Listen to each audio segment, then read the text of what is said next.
Selamat sore, selamat malam waktu Hong Kong. Oke, sambil nunggu yang lain untuk join.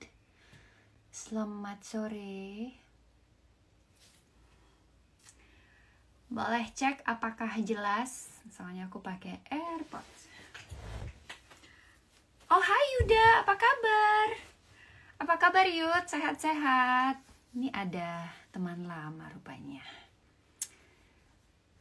Oke, hai semua yang sudah join. Jelas? Oke, sip. Ih, banyak cowok-cowok. Oke deh, meskipun topiknya hari ini perempuan, boleh loh cowok-cowok join. That's very good.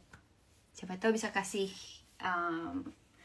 input buat kakak, adik perempuan, ibu, teman, whatever. So, we're talking about gynecology and fertility. Tapi cowok-cowok terbuka untuk mendengarkan ya, supaya dapat banyak input. Siapa tahu nanti kalau yang belum married udah punya pasangan kan bisa tahu ya, gitu. Salam kenal juga Rinaldi Majid. Oke, hari ini kita akan ngebahas tentang all about fertility and gynecology. Kenapa? Hai, halo, selamat sore juga. Kenapa hari ini saya mau membahas tentang fertility and gynecology? Karena kalau aku ngomong sama banyak-banyak perempuan di luar sana, banyak sekali yang misalnya gini nih, nggak ngerti tuh menstruasinya teratur atau enggak gitu, nggak tahu ya. Jadi sebenarnya periodnya biasanya kamu berapa lama gitu? Oh, nggak ngerti juga, nggak pernah ngitung gitu. Atau kesehatan reproduksi wanita seperti apa? Nggak ngerti juga gitu. Atau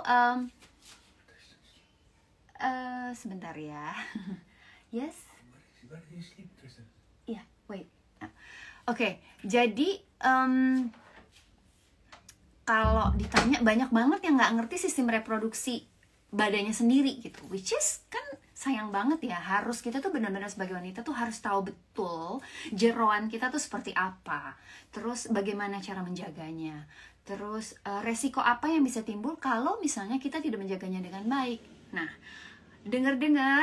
bukan dengar lagi sih, banyak yang terjadi bahwa kalau kita menyepelekan penyakit pada sistem reproduksi kita sendiri sebagai wanita, itu bisa menimbulkan banyak resiko penyakit. Nah, resiko penyakitnya apa aja? Banyak banget. Resiko penyakitnya tuh bisa yang mengalami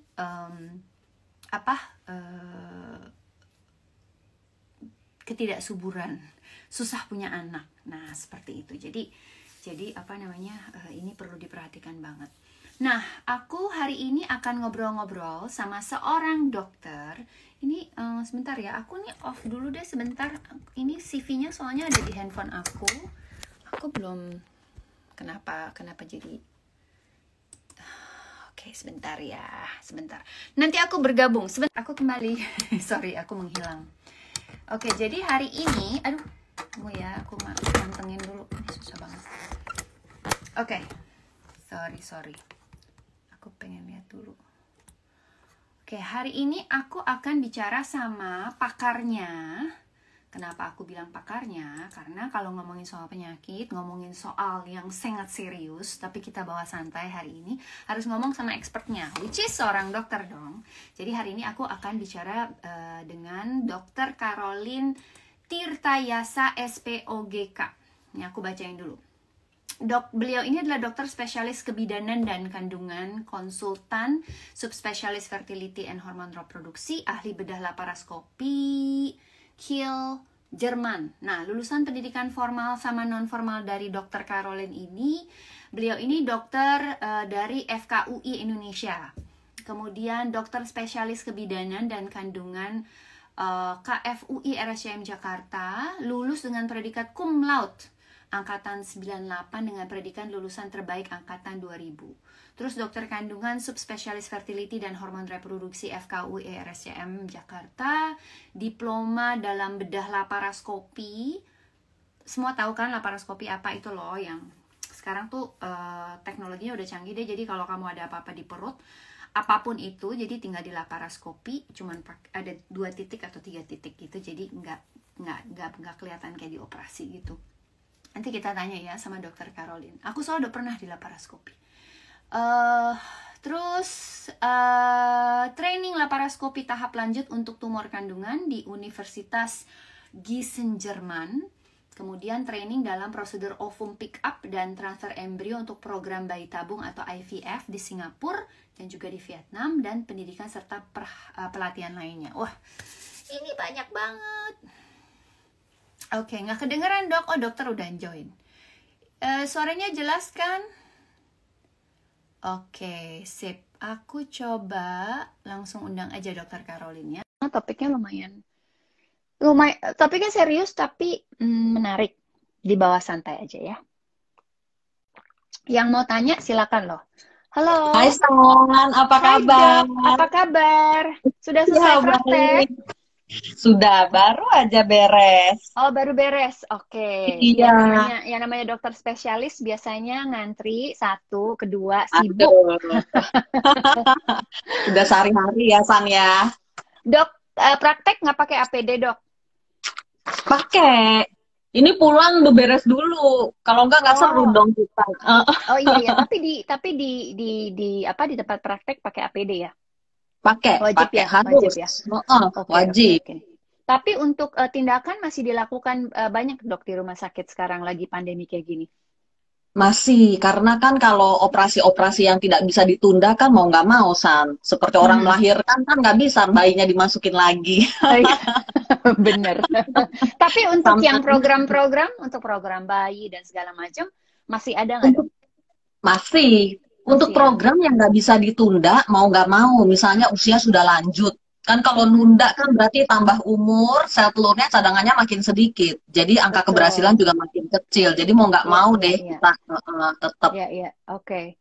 Dok, hari ini pembicaranya cukup serius, tapi kita bawa santai aja ya dok ya. Terus udah gitu, karena teman-teman semua ini orang awam, jadi kalau pakai bahasa kedokteran nanti dokter jelasin ya. Aku mewakili teman-teman di sini gitu loh.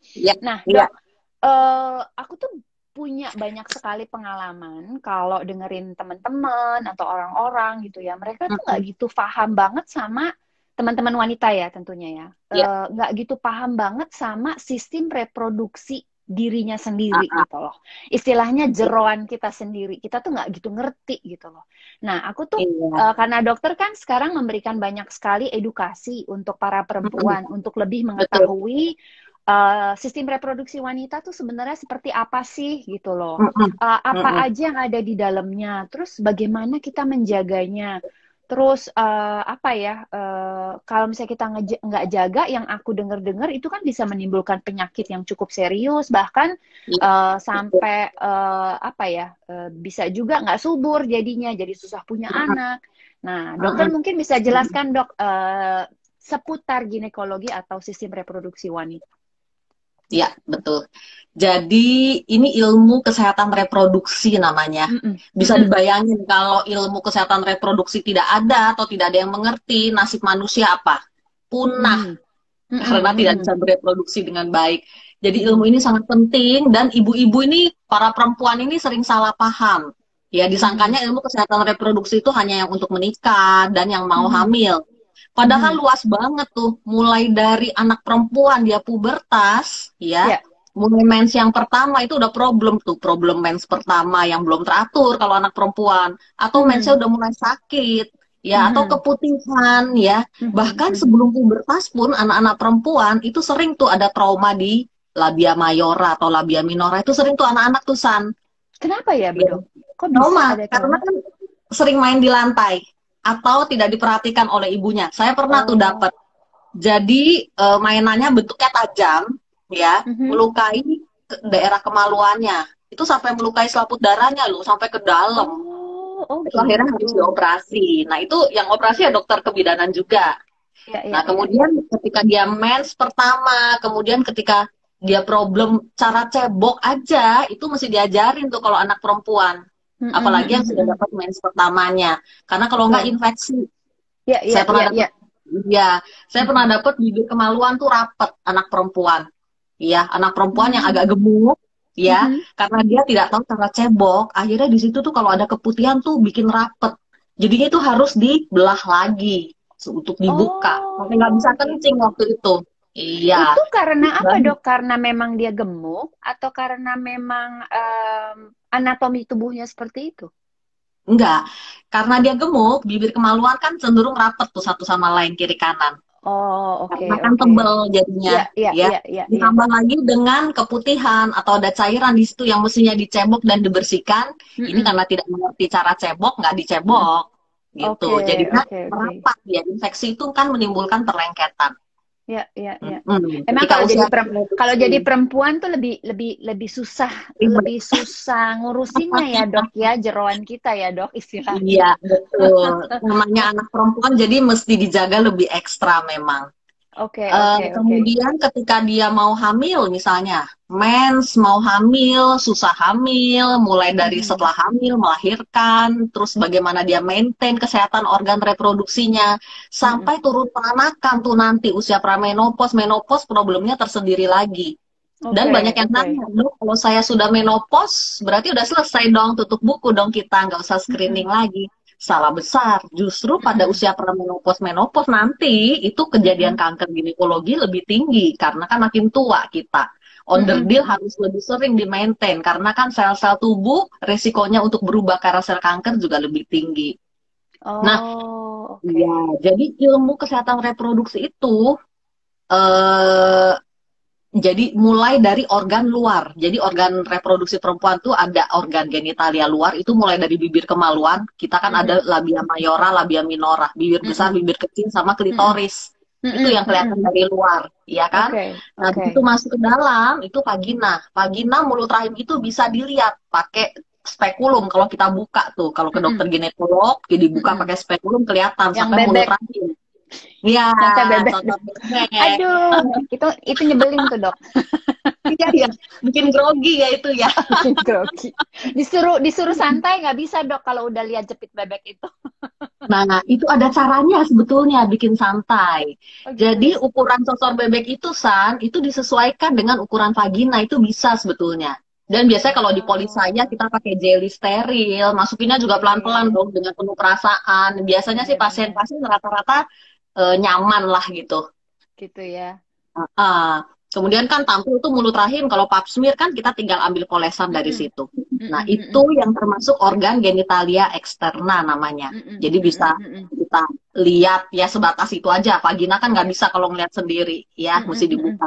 Nah, ada organ genitalia dalam. Nah, ini yang nggak kelihatan dalam rongga panggul. Mulai dari rahim, mulut rahim juga sebenarnya termasuk di situ ya. Badan Mm-mm. rahim, saluran telur kan kiri kanan, sama indung Ya, telur kiri ya. kanan. Nah, Mhm. organ genitalia interna dalam itu tidak terlihat dari luar. Dan Oke. masing-masing ada problemnya sendiri-sendiri. Nah, itu peliknya organ reproduksi. Karena itu, dan karena organ reproduksi ini kan ngomongnya kan rahim, vagina, urusannya nanti ke seks, bagaimana mau hamil, hubungan suami Mm-mm. istri. Nah, Mm-mm. Mm-mm. banyak kaitannya organ reproduksi ini, jadi masyarakat tuh menganggapnya tabu. Mm. Ya, Mm-mm. Mm-mm. karena Mm-mm. tabu, banyak mitos yang beredar. Mm-mm. Ya, karena Mm-mm. kan ini kan cuma perbincangan bisik-bisik aja dari mulut ke mulut, ya, dari ibu ke Betul, anak betul. perempuannya. Nanti jangan bilang-bilang lagi ya, ngomong juga pakai bisik-bisik gitu. Kok keputihan sih mah? Kan saya kok keputihan gitu, kayaknya hal yang tabu. Nah, karena banyak mitos beredar, orang-orang tidak terbuka mengupas ini Mhm. semua. Jadi banyak Mhm. kesalahpahaman, sesat. Apalagi kalau mengikuti ajaran yang sesat juga, bukan dokter ahli Mhm. gitu. Oh, Mhm. harusnya Mhm. begini nih. Kamu kalau mau hamil makan toge aja banyak-banyak tiap hari gitu. Jangan makan pil KB loh, nanti peranakannya kering. Dan jangan Mhm. cebok pakai sabun, nanti spermanya pada mati semua. Nah, itu kan Mhm. mitos-mitos yang salah sebetulnya di masyarakat. Nah, Oke. beranjak dari situ, kemudian juga banyak Saya tuh ngomong-ngomong Instagram itu baru aktif 9 bulan, San, baru punya Instagram. Itu juga itu juga karena nemu banyak akun palsu pakai nama saya, jadi mau nggak gitu mau ya? saya ngurusin. Nah, itu tuh tiap pagi kalau ngelihat DM tuh pertanyaannya tuh yang membutuhkan jawaban panjang lebar gitu. Misalnya, Mm-mm. dok, saya disuruh dokter saya angkat rahim karena ada miom besar, tapi saya nggak mau dok, takut menopause dini gitu. Itu salah Mm. juga itu, San. Iya, Mm. dan Mm. itu kan pertanyaannya membutuhkan jawaban yang panjang lebar tuh. Ya, ya, Misalnya, ya. dok, saya kok udah diperiksa sama dokter saya, semuanya dibilang normal, nggak ada apa-apa. Tapi kok nggak hamil-hamil juga sampai sekarang, gitu. Mhm, Mengapa ya, mhm. dok? Apa yang harus saya lakukan? Nah, kalau kayak gitu kan, kalau saya ngetik, balesin DM satu-satu itu, waduh, habis semua waktunya, San, nggak Iya, sempat. iya, betul, betul. Makanya saya bikin video-video tersebut untuk, ya, Ah. kan dia tinggal dengerin aja, ya. Mhm, Dan mhm, untuk mhm, mhm. memberi pencerahan sebetulnya. Intinya adalah saya itu misinya supaya perempuan itu bisa tambah pinter untuk urusan Mhm. kesehatan reproduksi. Betul, betul. Makanya saya membuat itu juga, dan karena mungkin dari saya awal itu kehidupan saya itu banyak dikelilingi perempuan, San. Jadi adik-adik saya sih dua-duanya laki-laki, ya. Mhm, mhm, Tapi mhm. SMP, SMA saya itu all girls school. Tahu Oke, kan Santa Ursula Ursula yang ya, di Dok? lapangan Mhm. banteng. Mhm, SMP mhm, mhm. SMA di situ. Terus udah gitu ya pekerjaan begini nih, ngurusin ibu-ibu. Jadi Mhm, kalau dokter mhm. obgyn nggak terima pasien laki tuh, kalau dokter obgyn pasiennya Mhm. perempuan semua. Perempuan semua, Jadi betul. jadi tuh saya udah hafal deh, begitu pasien masuk kalimat pertama yang dia bicarakan saya udah tahu, oh ini model ibunya apa, perempuannya yang kayak begini nih. Mhm, Udah mhm, tahu mhm. karena udah sangat familiar, seumur hidup saya tuh banyak dikelilingi ibu-ibu dan Mhm, dealingnya mhm, memang mhm. sama kaum perempuan gitu. Makanya Oke, saya oke. pengen perempuan itu pinter gitu. Nah, Mhm, mhm. jadi konsep yang diusung supaya mereka catchy aja itu Mhm. perempuan cantik, saya bilang. Ya Mhm, dong, nggak mhm. ada perempuan Mhm. yang mau jadi perempuan yang tidak cantik gitu kan, nggak ada yang mau. Semua perempuan mau cantik. Dan saya Mhm, mengusung mhm. konsep perempuan cantik itu adalah perempuan yang cantik fisik, cantik hati, dan cantik organ reproduksinya. Itu Mhm, penting tuh, mhm. cantik Mhm. jeroannya juga dong, San. Cantik Betul, luar, betul. cantik dalam kan, kita selalu Iya, iya, bilangnya. iya, Nah, iya. perempuan cantik tapi dia keputihan misalnya. Perempuan cantik tapi mensnya sakit sehingga mengganggu kualitas hidupnya. Ya bukan perempuan cantik lagi namanya. Jadi Mhm, perempuan mhm. cantik itu luar dalam. Nah, itu konsep catchy yang mau disebarluaskan sebetulnya supaya Mhm. perempuan itu terbuka gitu untuk urusan jeroannya ini, Betul, lebih betul. perhatian gitu loh. Iya, Nah, iya. saya perlu orang-orang tuh kayak Susan karena saya bukan influencer, punya Instagram juga baru 9 bulan. Dan saya juga nggak niat mau jadi selebriti atau influencer gitu, nggak niat Mhm. saya. Setiap orang kan ada talentanya kan, San. Jadi Tapi saya kan perlu dokter punya ada YouTube kan, Dok? Ada YouTube. YouTube, ada YouTube channel juga saya buat untuk Mhm. edukasi Untuk kayak begini ya juga edukasi, ya sebetulnya. benar-benar benar Iya, benar. Oke, oke. isinya sih kurang lebih sama lah. Sama. Oh, oh, Tapi kalau iya. di sini dokter bisa jelasin nggak sih, Dok, sebagai seorang perempuan, Mm-mm. sebenarnya cara apa yang harus kita lakukan agar kita bisa menjaga kesehatan sistem reproduksi kita? Misalnya yang paling simpel lah, Dok. Mm-mm. Kan siapa sih yang mau sakit, ya kan, Dok? Ya, Perkara ini betul. masih gadis, kita berarti kan mesti mulainya dari masih gadis ya, misalnya ya. Dari Ah, masih gadis deh kita ngomongnya. Langkah apa yang kita butuhkan untuk menjaga kesehatan reproduksi kita. Kemudian mm-mm. lalu kan pasti beda nih penjagaannya kalau sudah menikah atau sudah melakukan hubungan seksual gitu. Mm-mm. Gimana, Dok? Mm-mm. Bisa share nggak, Dok? Bisa. Jadi memang ilmu reproduksi itu kan untuk perempuan segala usia, ya, Mm-mm. mulai dari Mm-mm. anak-anak sampai dewasa. Kalau dibilang mencegah, berarti kita harus tahu dulu tuh, mulai dari anatomi normal. Itu semuanya Mm-mm. ada ulasan di IGTV saya tuh, San. Anatomi Mm-mm. organ reproduksi. Ya harus tahu Mm-mm. dulu organ normalnya kayak begini nih. Penyakit bisa Mm-mm. tumbuh di sini, ya. Mm-mm. Nah, Mm-mm. nggak enaknya jadi perempuan karena organ reproduksi kita di dalam, ya. Kalau ada penyakit sedikit aja kita nggak tahu loh, San, kalau nggak ngecek Mm. gitu. Dibuka Mm-mm. dulu Mm-mm. dong. Contoh nih, calon kanker mulut rahim misalnya, lesi Ya, prakanker, belum kanker udah mau jadi kanker. Itu cuma bisa mm-mm. tahu dari pap smear, ya Oke, kan?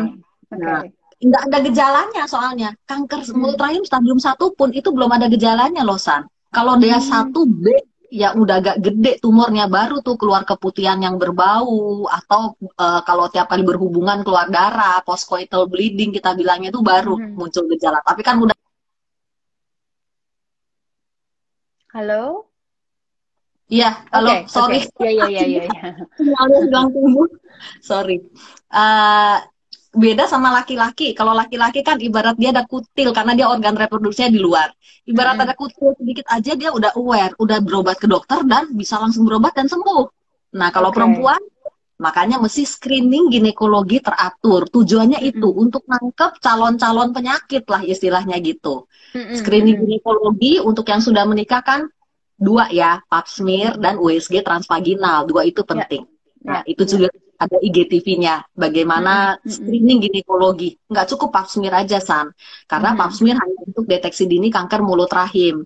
Tapi kan di dalam kita kan ada kromosomiom, kista. Karena kista bisa jadi calon kanker indung telur. Itu pakai USG transvaginal. Jangan USG perut ya. Kalau USG perut nggak kelihatan apa-apa. Karena terhalang lemak perut dan usus-usus. Iya, jadi 2 itu screening ginekologi setahun sekali lah untuk diri sendiri.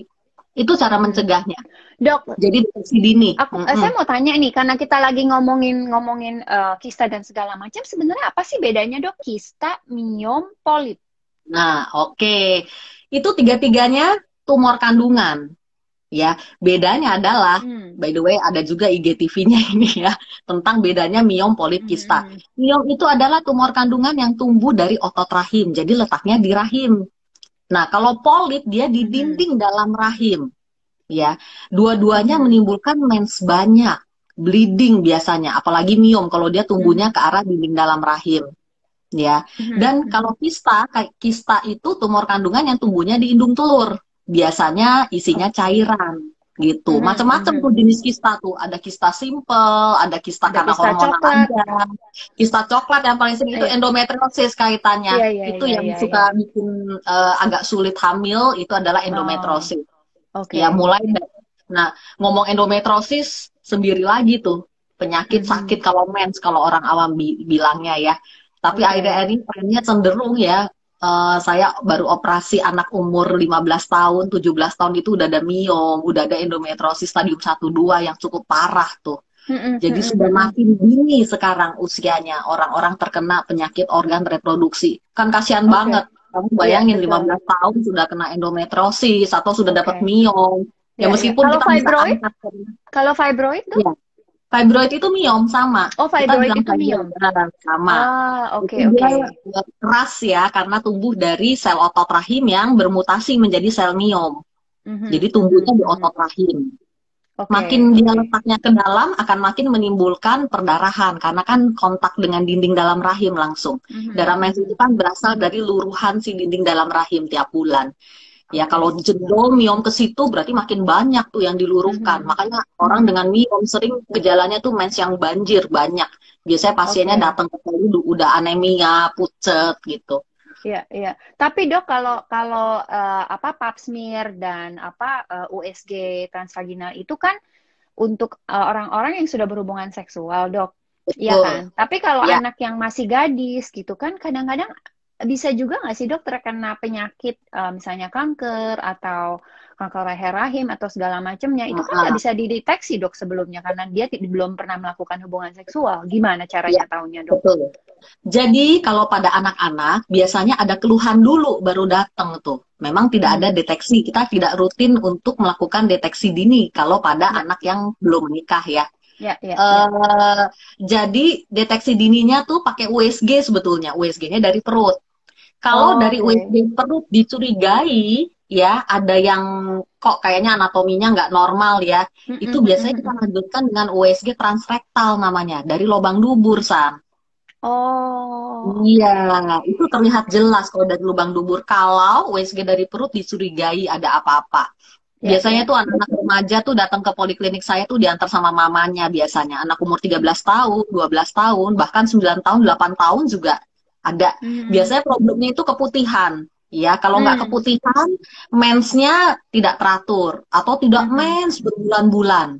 Atau sebaliknya mens yang sakit. Nah, itu yang pasien dengan endometriosis itu mens sakit. Dan yang pasien dengan miom itu by the way 17 tahun atau 18 tahun miom submukosum. Jadi datang tuh pucet karena perdarahan banyak banget. Oke, Itu oke. nah itu USG-nya transrektal dari lubang dubur, kelihatan jelas. Oke, oke, oke. Ih, cukup menarik. Dok, kita sambil ngobrol sambil jawab pertanyaan ya, takutnya nanti Ya, kelewatan. Ini soalnya udah ada beberapa oke. pertanyaan, kita langsung aja ya, Dok ya. Boleh. Oke. Nih ada yang tanya, Dok, umur saya 47, beberapa bulan lagi. Mau hamil bayi tabung, bisa nggak? Mau pilih gender yang cewek. Oh, kalau di Indonesia nggak boleh pilih gender ya, Dok ya? Oh, boleh, San. Boleh sekarang? Boleh, boleh. Oh, Boleh pilih boleh. gender. Tapi hanya untuk anak kedua ya. Oh, oke. Kalau untuk anak pertama nggak boleh memang. Hmm, hmm, hmm, hmm, hmm. Bisa pilih gender. Bayi tabung pilih gender bisa pakai bayi tabung dengan PGD, pre-genetic diagnosis. Jadi ambil satu sel atau dua sel dari si embrionya, dilakukan PGD, screening PGD. Bisa tahu tuh ini embrio yang cewek atau embrio yang cowok. Nah, akan dimasukkan sesuai dengan pilihan orang tuanya aja nanti. Oh, oke. Ya, Tapi berarti bukan pilih spermanya ya, Dok ya, yang dimasukin. Enggak ya? bukan, Bukan dari pilih bukan, spermanya. Jadi dari bukan. pilih embrionya. Ya, kalau bayi Dari tabung pilih ya, embrio. San. Kalau bayi tabung, Jadi ya, ya, ya. pemilihan gender, ada IGTV saya judulnya pemilihan gender, itu saya bahas bagaimana kita merencanakan gender bayi mulai dari program alami, yang kedua inseminasi juga bisa, yang ketiga bayi tabung. Angka Oke. keberhasilannya tentunya beda-beda ya untuk masing-masing Betul. Nah, programnya. sekarang kalau mau Awalnya umur 47 tuh, Dok. Umur 47. Sesaya dong 47. Masih bisa nggak, Dok, 47. bayi tabung? Oke, jadi begini. 47 bayi tabung sebetulnya kalau secara teori masih bisa selama sel telurnya masih ada. Ya, jadi lakukan USG transvaginal dulu tuh. Dari USG transvaginal biasanya kita bisa lihat tulisan modal telur ada berapa sih. Telur kita kan di indung telur ada kiri kanan tuh. Modal telur ada berapa. Minimal 2 atau 3, oke kita bisa lanjut bayi tabung. Kalau cuma Ditunjang satu? dengan kalau cuma satu itu pilihan pasien. Kalau mau tetap diperjuangkan boleh, itu hak pasien. Tentunya angka keberhasilan beda ya. Iya, iya. Kalau Tapi cuma satu bukannya ya kalau bayi mungkin. tabung disuntikan apa hormon atau kita makan hormon supaya telurnya bisa tambah Iya, banyak, Dok? betul, betul. Nah, masalahnya kalau pada orang umur 47 tahun, selain sel telurnya itu tinggal sedikit, secara kualitas juga udah mulai berkurang. Karena kan aging proses jalan terus. Iya, Ya, iya, iya. materi genetik sudah tidak seprima dulu kita muda gitu, Betul. San. Sebenarnya Iya, 47 udah boleh dibilang udah premenopause ya, Dok? Udah arah-arah iya, ke sana kan, Dok? betul, Sebenarnya. betul. Tapi pasien saya ya, San, ada loh yang hamil spontan umur 47 tahun, melahirkan bayinya normal. Ada. Wow. Iya, iya, Jadi iya, iya. orang itu kadang-kadang berbeda. Kalau dia jaga kesehatannya prima ya, kadang-kadang umur 47 juga dicek kadar AMH atau anti-multiran hormonnya juga masih bagus. Tuh ada loh pasien saya yang kayak gitu. Jadi ya kadang-kadang ya usia memang faktor nomor satu memang secara teori ya. Ya, Tapi ya. sekali lagi kita tetap mesti lihat dulu tuh gimana cadangan telur, gimana kadar anti-multiran hormonnya. Masih bisa Oke. nggak kita coba dari situ dua faktor itu tadi pemeriksaan tadi kita bisa tentukan angka keberhasilannya berapa persen sih? Bisa. Oh, oke. Tuh, berarti Iya. misi Yudita boleh tuh konsultasi dulu karena memang harus dicek dulu ya, Dok ya, sebenarnya angka Iya, keberhasilannya bisa apa enggak. Terus ada yang tanya betul. lagi nih, Gabriela. Dokter Caroline, saya pasang IUD 5 tahun lalu. Mei ini anaknya sudah mau umur 5 tahun. Jadi saya ganti IUD-nya pas kapan ya? Hai Gaby, pasien saya. Oh gitu. Oh. Iya, dia selalu kalau datang ke poli itu bernyanyi. Suaranya bagus, Gaby. Jadi cabut cabut IUD itu saat mens lagi banyak-banyaknya itu paling enak. Jadi datang ke Hmm. saya mens hari kedua atau hari pertama saat mens lagi banyak-banyaknya datang. Karena IUD itu memang hanya untuk 5 tahun. Oke, Kadang-kadang 5 tahun oke. juga udah Bisa berkarat tuh. dijelaskan, Dok, IUD apa, Dok? IUD. IUD itu intrauterine device. Dia spiral. Kalau orang awam bilangnya spiral. Oh, oke. Uh-uh. Ya, Dipasang ya. di dalam rahim, ya, sebagai alat kontrasepsi biasanya. Tapi IUD ini tidak cocok, tidak semua orang cocok pakai IUD. ya atau spiral ini ya, terutama pasien yang sudah anemia, kurang darah, itu nggak cocok pakai IUD. Kenapa, Karena Dok? IUD ini cenderung membuat mens banyak dan lama. Oh, oke, Nah, oke. mensnya banyak kalau orang pakai IUD, beda sama orang yang pakai pil misalnya atau Ya, suntik gitu, ya. beda.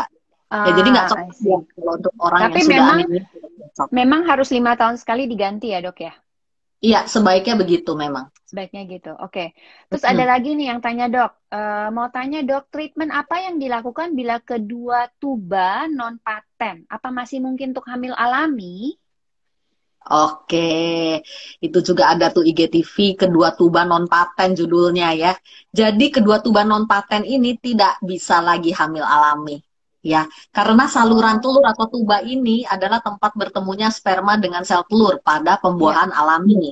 Oke. Satu-satunya cara hamil untuk pasien dengan kedua tuba non paten itu hanya bayi tabung.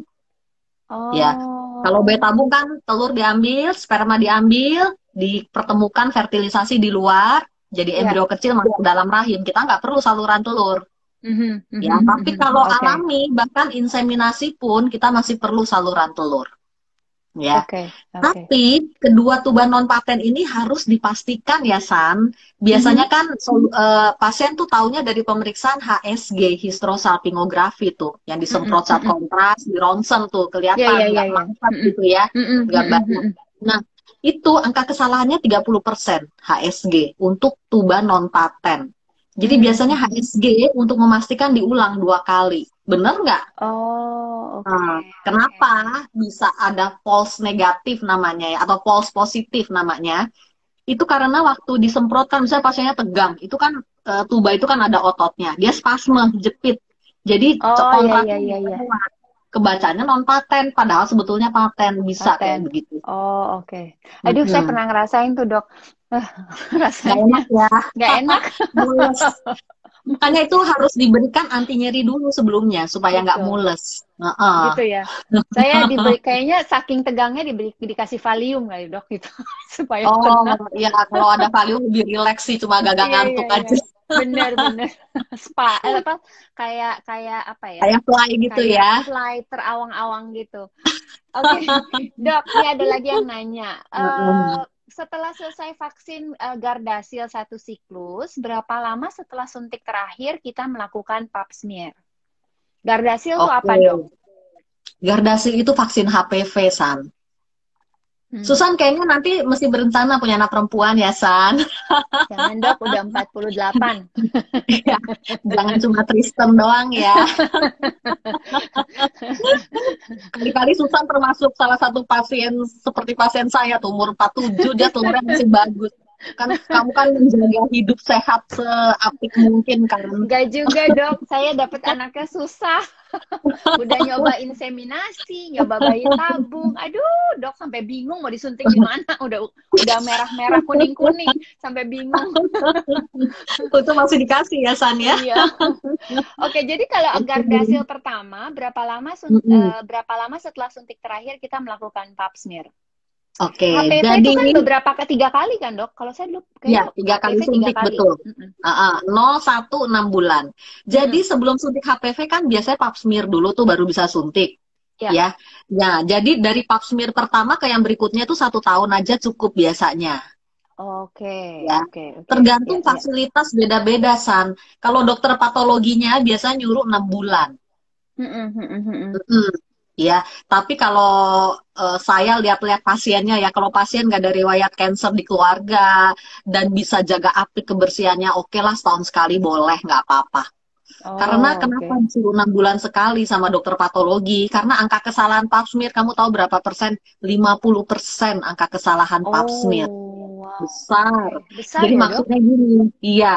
Kalau hasil pap smear normal, itu ada kans 50% hasilnya tidak normal sebetulnya. Karena itu Mhm, pap smear mhm. itu harus diulang-ulang gitu. Biar kita dapet gitu. Nanti pas sel normal berubah ke arah lesi prakanker, udah ketahuan duluan. Itu maksudnya Mhm. makanya pap smear per 6 bulan kalau sama dokter patologi. Oh, oke, oke, Ya, oke, oke. sebaiknya sih 6 bulan, terutama kalau pasiennya ada riwayat cancer di keluarga ya. Riwayat Sebaiknya 6 cancer tuh bulan. maksudnya dari garis ibu atau Iya, siapa aja? Dari garis ibu ya, siapa Dok? aja. Dari garis ibu dan garis ayah. ya. Oke, oke, oke. Uh-uh. Jadi kalau misalnya ada satu orang aja pernah kena kanker apa nih dok? Kanker serviks aja, kanker jeroan Kanker, perempuan atau? kanker apa saja, semua kanker. Oh semua kanker. Iya, Oke. berat. Kalau dari ayahnya misalnya kanker prostat atau kanker usus besar, itu juga sudah menambah resiko di dianya untuk dapat kanker juga. Oh oke, Iya, oke, oke, oke, berarti oke. kan sel badan itu mudah dia bermutasi ke arah sel kanker. Itu diturunkan, Mm-mm. ada faktor genetik yang diturunkan di situ. Kita harus Mm. lebih aware aja untuk screening. Oh oke, oke. Iya. Nah, Mm. Dok, ini ada lagi yang tanya. Ini sahabat saya nih. Sebaiknya Ya. kalau cek cek itu berapa lama sih, Dok, untuk usia 60-an mungkin untuk ngecek jeroan ya, Dok, ya, rahim gitu. Mm, Apalagi mm. dia ini punya sejarah miom gitu loh. Sebenarnya Oh, berapa lama oke. sekali, Dok, mungkin untuk cek kandungan, pap smear Mm-mm. gitu. Mm-mm. Jadi kalau 60 tahun tuh sebetulnya nggak usah pap smear lagi. Jadi pap smear itu hanya sampai umur 60 saja. Mengapa? Oh, oke. Karena mulut rahim itu udah ciut masuk ke dalam, San. Kan udah Oh, berarti gitu. menopause sudah sekitar 8 tahunan lah menopause. Mhm, Ya. mhm, Jadi mhm. percuma pap smear tidak akurat. Jadi yang harus dilakukan seumur hidup kita itu adalah USG transvaginal tadi untuk screening jeroan yang Oh, di dalam. Ada kista nggak? Ya, oke, karena kanker oke. imbun telur itu cuma kelihatan pakai USG transvaginal. Biasanya awalnya tuh kista. Ya, Jadi ya, ya, kista ya. kita ketemu orangnya masih umur tuh 30 sama ketemu orang udah 50 ke atas, itu beda tuh Mm-mm. San. Umur Mm. 30 oke lah kista endometriosis, kista yang karajina. Tapi kalau kita ngelihat kista orang udah umur 50 ke atas, itu biasanya calon kanker indung telur tuh. Biasanya cek tumor marker sama kita lihat benar-benar tuh kistanya. Mm-mm. Kalau amannya diangkat kalau kista yang muncul sudah di atas umur 50 tahun. Oh, oke, oke, oke, oke. Jadi Iya, kalau ketemu kista apapun gitu ya, Dok? iya, kista apapun. Karena kita tidak tahu kapan dia berubah sifatnya. Oh, oke. Jadi kalau Nah, diketemukan kayak polip atau miom gitu di atas 50 mm, juga harus diangkat. kalau miom, pasiennya sudah menopause, nggak usah diapa-apain tanpa gejala ya, dengan catatan tanpa gejala, oke, kita bisa observasi. Observasinya dengan USG transvaginal juga. Mm-mm. Normalnya, miom kalau kita sudah menopause, dia akan mengecil seiring dengan ciutnya rahim. Kan rahim kan ciut tuh, Oh, San. Kalau iya, kita iya, udah iya, iya. menopause, Mm-mm. makin lama Mm-mm. menopause, dia akan makin kecil. Miomnya ikut Mm-mm. ngecil, karena dia kan letaknya di rahim. Tapi hilang Oke. mah enggak ya. Iya, Salah iya, tuh iya. orang suka salah tangkep. Oh, miom nanti hilang sendiri kok kalau sudah Mm-mm. menopause enggak. Mm-mm. Dia Mm-mm. akan Mm-mm. tumor kandungan prinsipnya tidak akan hilang kalau kita tidak angkat Mhm. gitu. Mhm. Dia Mhm. akan Mhm. tetap di situ. Kalau polip sama aja, Dok. Kalau polip, kalau polip malah nggak usah diapa-apain lagi kalau tanpa gejala. Kita hanya perlu pantau Oh, aja USG transvaginal tadi. ya, ya, Normalnya ya, kan ya. dia ngecil. Nah, kalau pada Heeh. USG transvaginal tiba-tiba dia membesar, wah hati-hati. Perubahan ke arah Oh, kanker. Miom itu oh, ada oke. kan berubah ke arah kanker meskipun kurang dari 1%. Oke, oke, oke, oke, Iya. oke. Ya, ya, ya, oke. Lalu ada lagi. Dok, teman kantor saya mensnya 2 tahun belakangan dapatnya setahun sekali. Itu nggak apa-apa kah, Dok? Umur berapa dulu? Oh, mesti tahu umurnya ya, Dok. Oke. Iya, iya. Masing-masing umur beda soalnya. Oke, oke. Mesti tahu Oke, tuh tapi nggak umurnya apa-apa, saya berapa. jawab aja. Mm-mm, mm-mm. Mens cuma setahun sekali, biasanya rata-rata kalau wanita usia reproduksi itu ke arah PCO biasanya. Pernah PCO dengar apa nggak, tuh? San? PCO, Polycystic Ovary Disease. Hmm, Jadi, PCO ini adalah masalah ketidakseimbangan hormonal yang akhir-akhir ini juga banyak. Biasa deh, oke. karena kan makanan enak sekarang banyak nih, Ya, GoFood, ya, ya, GoSave, ya. banyak Ya, ya. ya, ya, Nah, itu ya, ya. lemak Proses food ya. bertambah. Iya, Mm-mm, lemak bertambah, lemak badan bertambah. mhm, Penambahan lemak, lemak itu menghasilkan hormon, namanya hormon leptin. Nah, hormon mhm, leptin ini kerjanya bertentangan dengan organ reproduksi, hormon reproduksi kita. Jadi mhm. makanya orang-orang yang gemuknya cepet, itu biasanya mensnya langsung mampet tuh. Karena apa? Oh, Karena ovulasi tidak terjadi. Siklusnya mhm. menjadi siklus yang tidak berovulasi. Tahu dong Oke. ovulasi ya? Ya, ya, Ovulasi itu ya. pecahnya sel telur saat masa subur. Mhm, mhm, Ya. mhm, mhm. Jadi pada kasus PCO tidak ada sel telur yang pecah saat masa subur, telurnya kecil terus gitu. Sel telur di indung Oh, telurnya. Ya, ya, ya, banyak ya. sebetulnya sel telurnya, tapi nggak ada yang besar. Karena itu Mhm. pasien PCO juga selain mensnya jarang-jarang kayak tadi, juga susah Mhm. hamil karena tidak ada sel telur yang besar dan pecah untuk bisa dibuahi sperma. Gitu. Oh, oke. Sama dengan orang mau menopause gitu, Dok, berarti? Kalau orang mau menopause normal kan dia mensnya makin sedikit normal. Karena kan Makin mau menopause sedikit hormon atau makin habis. oh, kan Makin sedikit orang dan bilang makin jarang. iya, jadi misalnya kalau orang main menopause kan yang saya dengar kadang dapet bulan ini, kadang nggak dapet gitu. Ntar tiga Ya, bulan dapat betul. lagi, ntar nggak dapat lagi. Itu normal Nah, dok kalau untuk itu orang normal. premenopause. Normal. Oke, Iya. oke. Yang nggak normal kalau orang mau menopause atau pramenopause, mensnya tambah banyak. Nah, itu nggak normal. Itu sering tuh kayak Oh, begitu tuh. oke. Heeh. Ya, Ada ya, tuh ya, ya, ya. banyak pasien-pasien umur di atas 40, mensnya tambah banyak. Biasa sih rata-rata karena ada miom ya, atau Iya, iya, iya. adenomyosis tuh. Mm, mm, mm, Dok, mm, saya mm, ini mm, mm. kayaknya mau menopause deh, mens saya tambah banyak. Salah.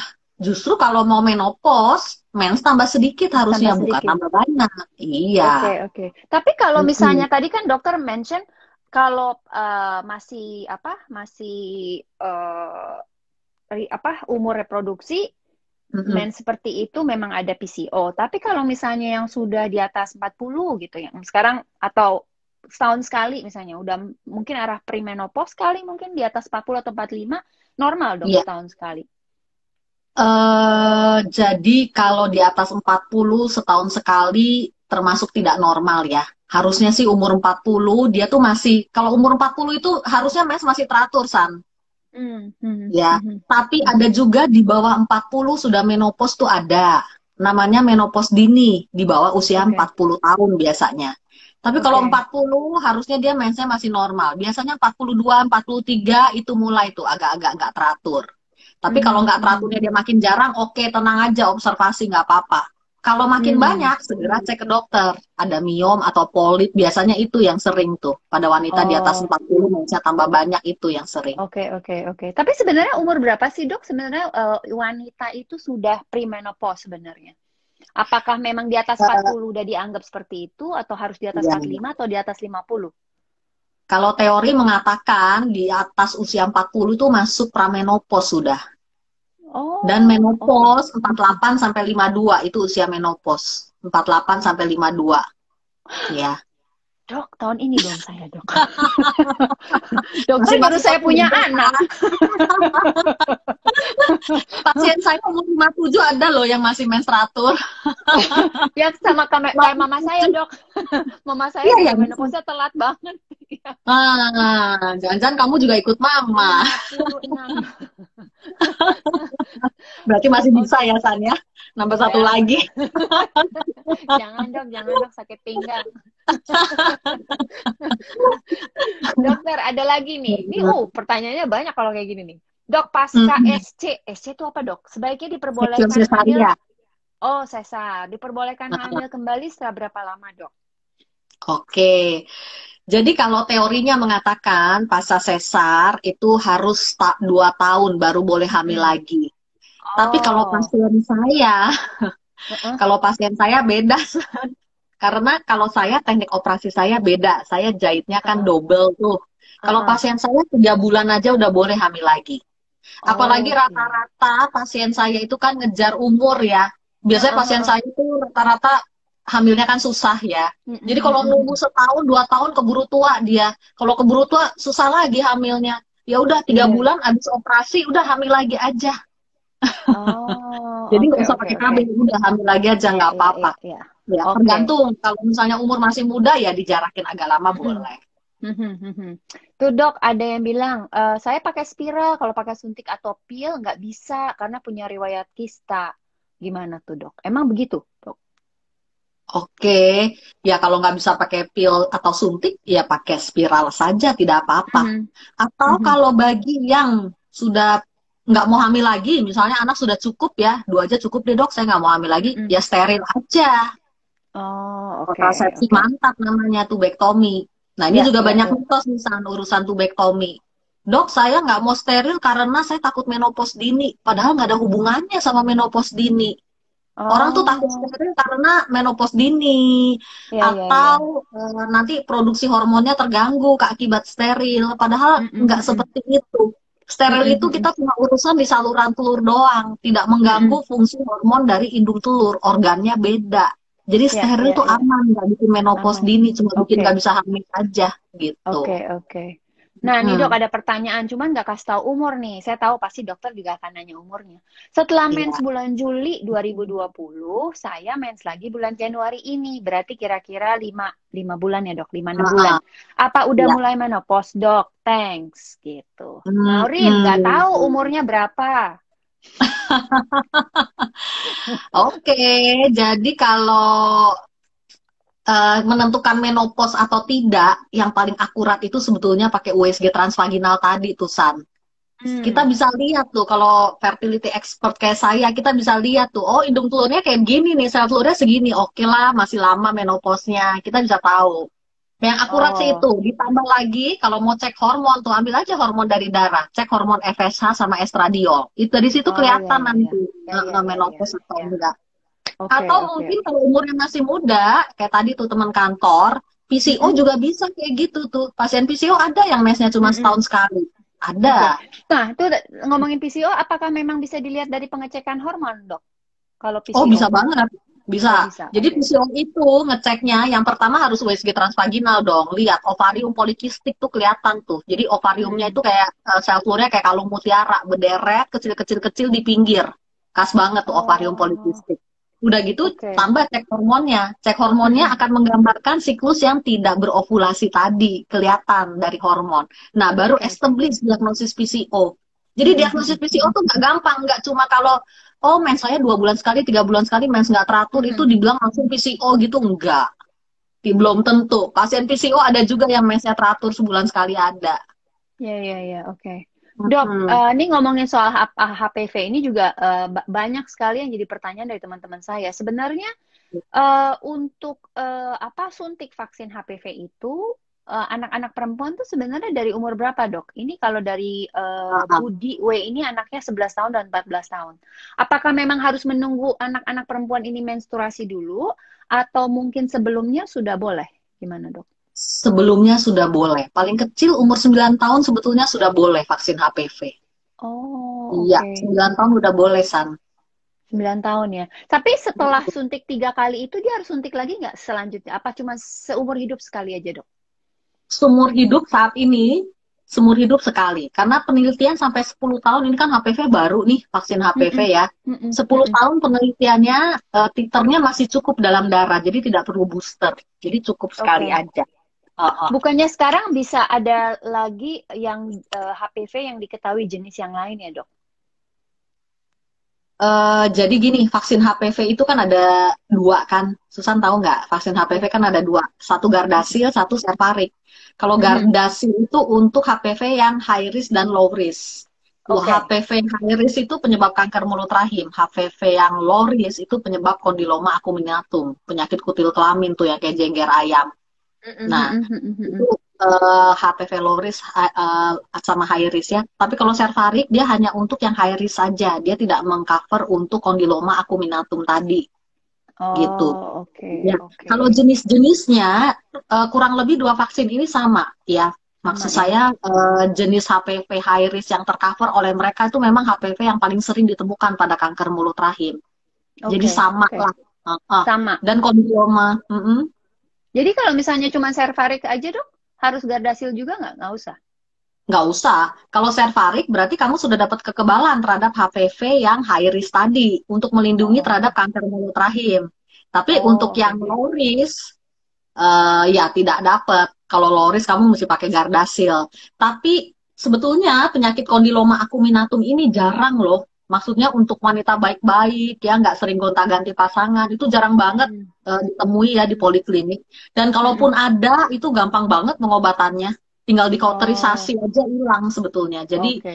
nggak perlu khawatir-khawatir amat. Jadi kalau Cervarix juga oke. Yang penting kan buat kita tercover dari kanker mulut rahimnya sebetulnya. Ya, ya. Nah, terus ada Mm-mm. pertanyaan nih, Dok. Kalau kista coklat itu dari ukuran berapa ya harus dapat tindakan operasi, Dok? Kista coklat tergantung keluhan pasiennya apa. ya. Kalau pasien mau hamil, dia ada kista coklat, ukuran berapapun sebaiknya dibersihkan dulu. Karena keberadaan si kista coklat ini akan menghambat keberhasilan program hamilnya. Gitu. Jadi sebelum kita jor-joran nih program hamil, angka keberhasilan program hamil kan kecil tuh. Ya, kita harus beres-beresin dulu lah, dirapi-rapin dulu ibaratnya. Dan kalau sudah ada kista endometriosis, biasanya saat laparoskopi itu ketemu tuh endometriosis stadium 1-2 berupa bercak-bercak di rongga panggul. Kayak jerawat gitu ya, Dok? Iya, bercak-bercak gitu. Itu tuh menghasilkan darah juga saat pasiennya mens. Dan itu menimbulkan perlengketan kemana-mana. Jadi nggak pernah, kalau udah muncul kista, berarti endometriosisnya kan udah stadium 3 tuh. Ya, jadi nggak biasanya jarang banget kista endometriosis itu cuma kistanya tok, nggak ada yang lain-lain mulus, yang lain-lainnya nggak. Kista endometriosis selalu disertai dengan endometriosis peritoneal juga yang 1-2 tadi. Jadi kalau sarannya tetap laparoskopi sebelum masuk program. Nah, ini pertanyaan masih banyak, tapi kita balik dulu ke topik kita ya, Dok ya. Jadi dari segi sistem reproduksi wanita, ada lagi, Dok, yang mau ditambahkan sebelum kita ke fertilitas? Jadi intinya adalah urusan kesehatan reproduksi ini semua perempuan harus tahu itu aja dan harus aware, ya. Untuk urusan kesehatan ini, sorry nih, saya tuh kalau browsing atau ngobrol dengan sesama temen dokter ahli, ya, itu kalau ngeliat akun-akun, pernah nggak sih ngeliat browsing akun di Instagram, itu banyak banget tuh yang menawarkan promil-promil instan yang nggak jelas dokternya siapa. Jadi promil aja gitu.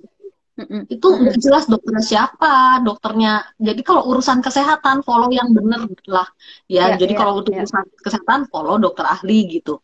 Untuk urusan kesehatan. Tapi kalau untuk dari dokter sendiri, tips dari dokter untuk kita para wanita untuk bisa menjaga kesehatan kita yang paling basic aja deh, Dok. Paling basic yang bisa kita lakukan untuk bisa terhindar dari penyakit-penyakit yang tidak diinginkan gitu. Lakukanlah screening ginekologi.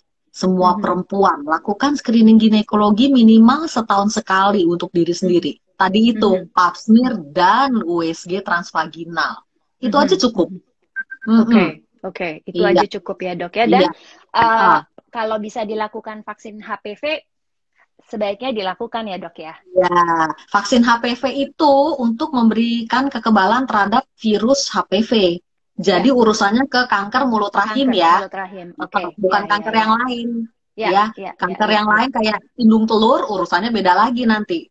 Ya, by the way, satu-satunya kanker ginekologi yang nggak ada deteksi dininya itu kanker endometrium ya, atau kanker badan rahim itu tidak ada deteksi dininya. Atau kanker rahim bilangnya ya, Dok?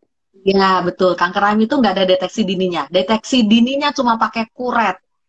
Tapi nggak ada orang yang mau dikuret setahun sekali. Ya.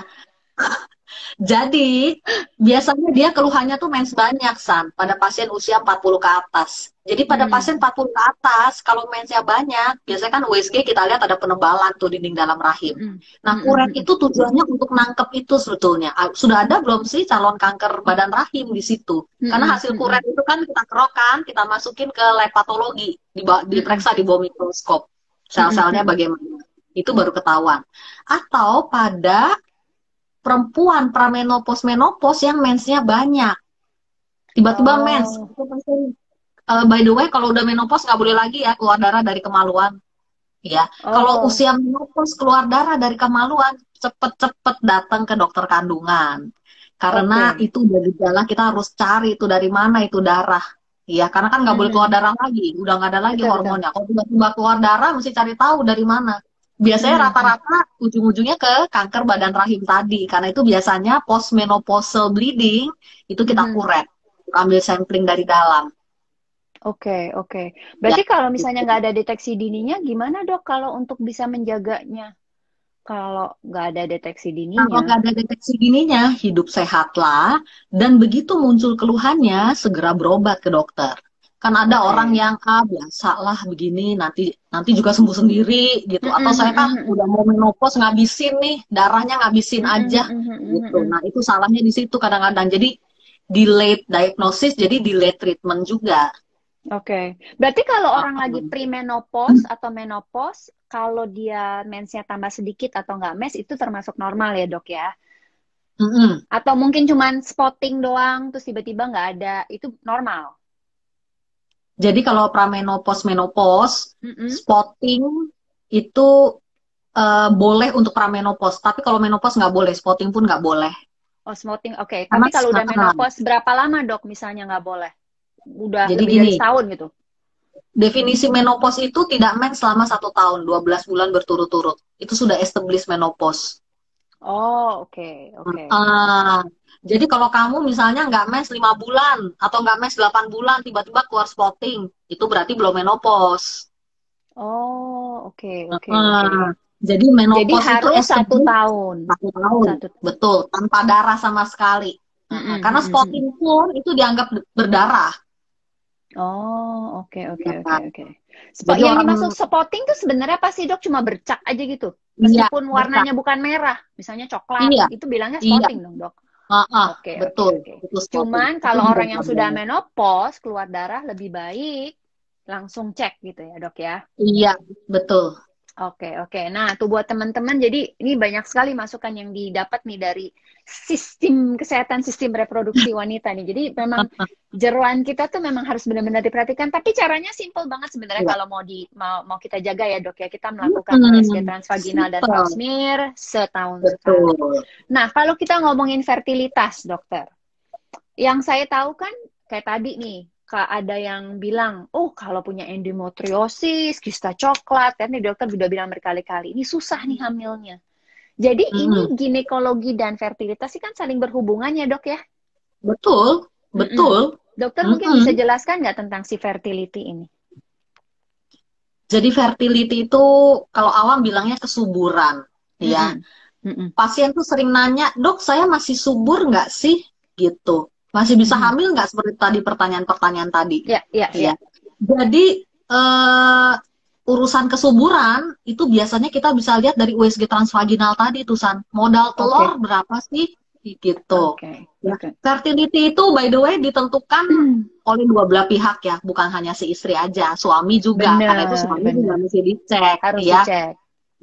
50-50 itu 30% 30% tuh San. Mm-mm. Ya. Mm-mm. Mm-mm. Mm-mm. Mm-mm. Jadi yang menentukan keberhasilan seorang bisa hamil itu ditentukan suami istri. Karena itu Ya. sperma juga mesti dicek. Dan akhir-akhir Mm-mm. ini juga banyak tuh masalah sperma Mm-mm. banyak tuh. Yang Ya, yang rokok, paling dari yang rokok paling sering pasif. varikokel ya, Dok ya. Yang varikokel itu sebetulnya nggak terlalu banyak pengaruhnya. Ya, Oh apalagi gitu, kalau Dok. varikokel baru grade 1, it's okay, nggak Mm-mm. apa-apa. Yang penting sperma Mm-mm. analisanya masih bagus. Nggak sedikit Oke. gitu. Kalau sedikit itu Mm-mm. yang susah. Ginseng aja nggak Mm-mm. bisa biasanya. Ya, Mm. biasanya rokok. Rokok, baik rokok aktif maupun pasif, itu sering tuh spermanya jelek. Wanita juga berpengaruh nggak, Dok, kalau misalnya ngerokok untuk fertilitas? Pengaruh, pengaruh, Mm. pengaruh. Mhm. Mhm. Berpengaruhnya kalau rokok itu ke kualitas sel benih. Ya, Oh, iya. oke. Ya, jadi eh, ada pasien saya rokok, ya, IVF-nya tuh gagal terus, padahal telurnya ada gitu.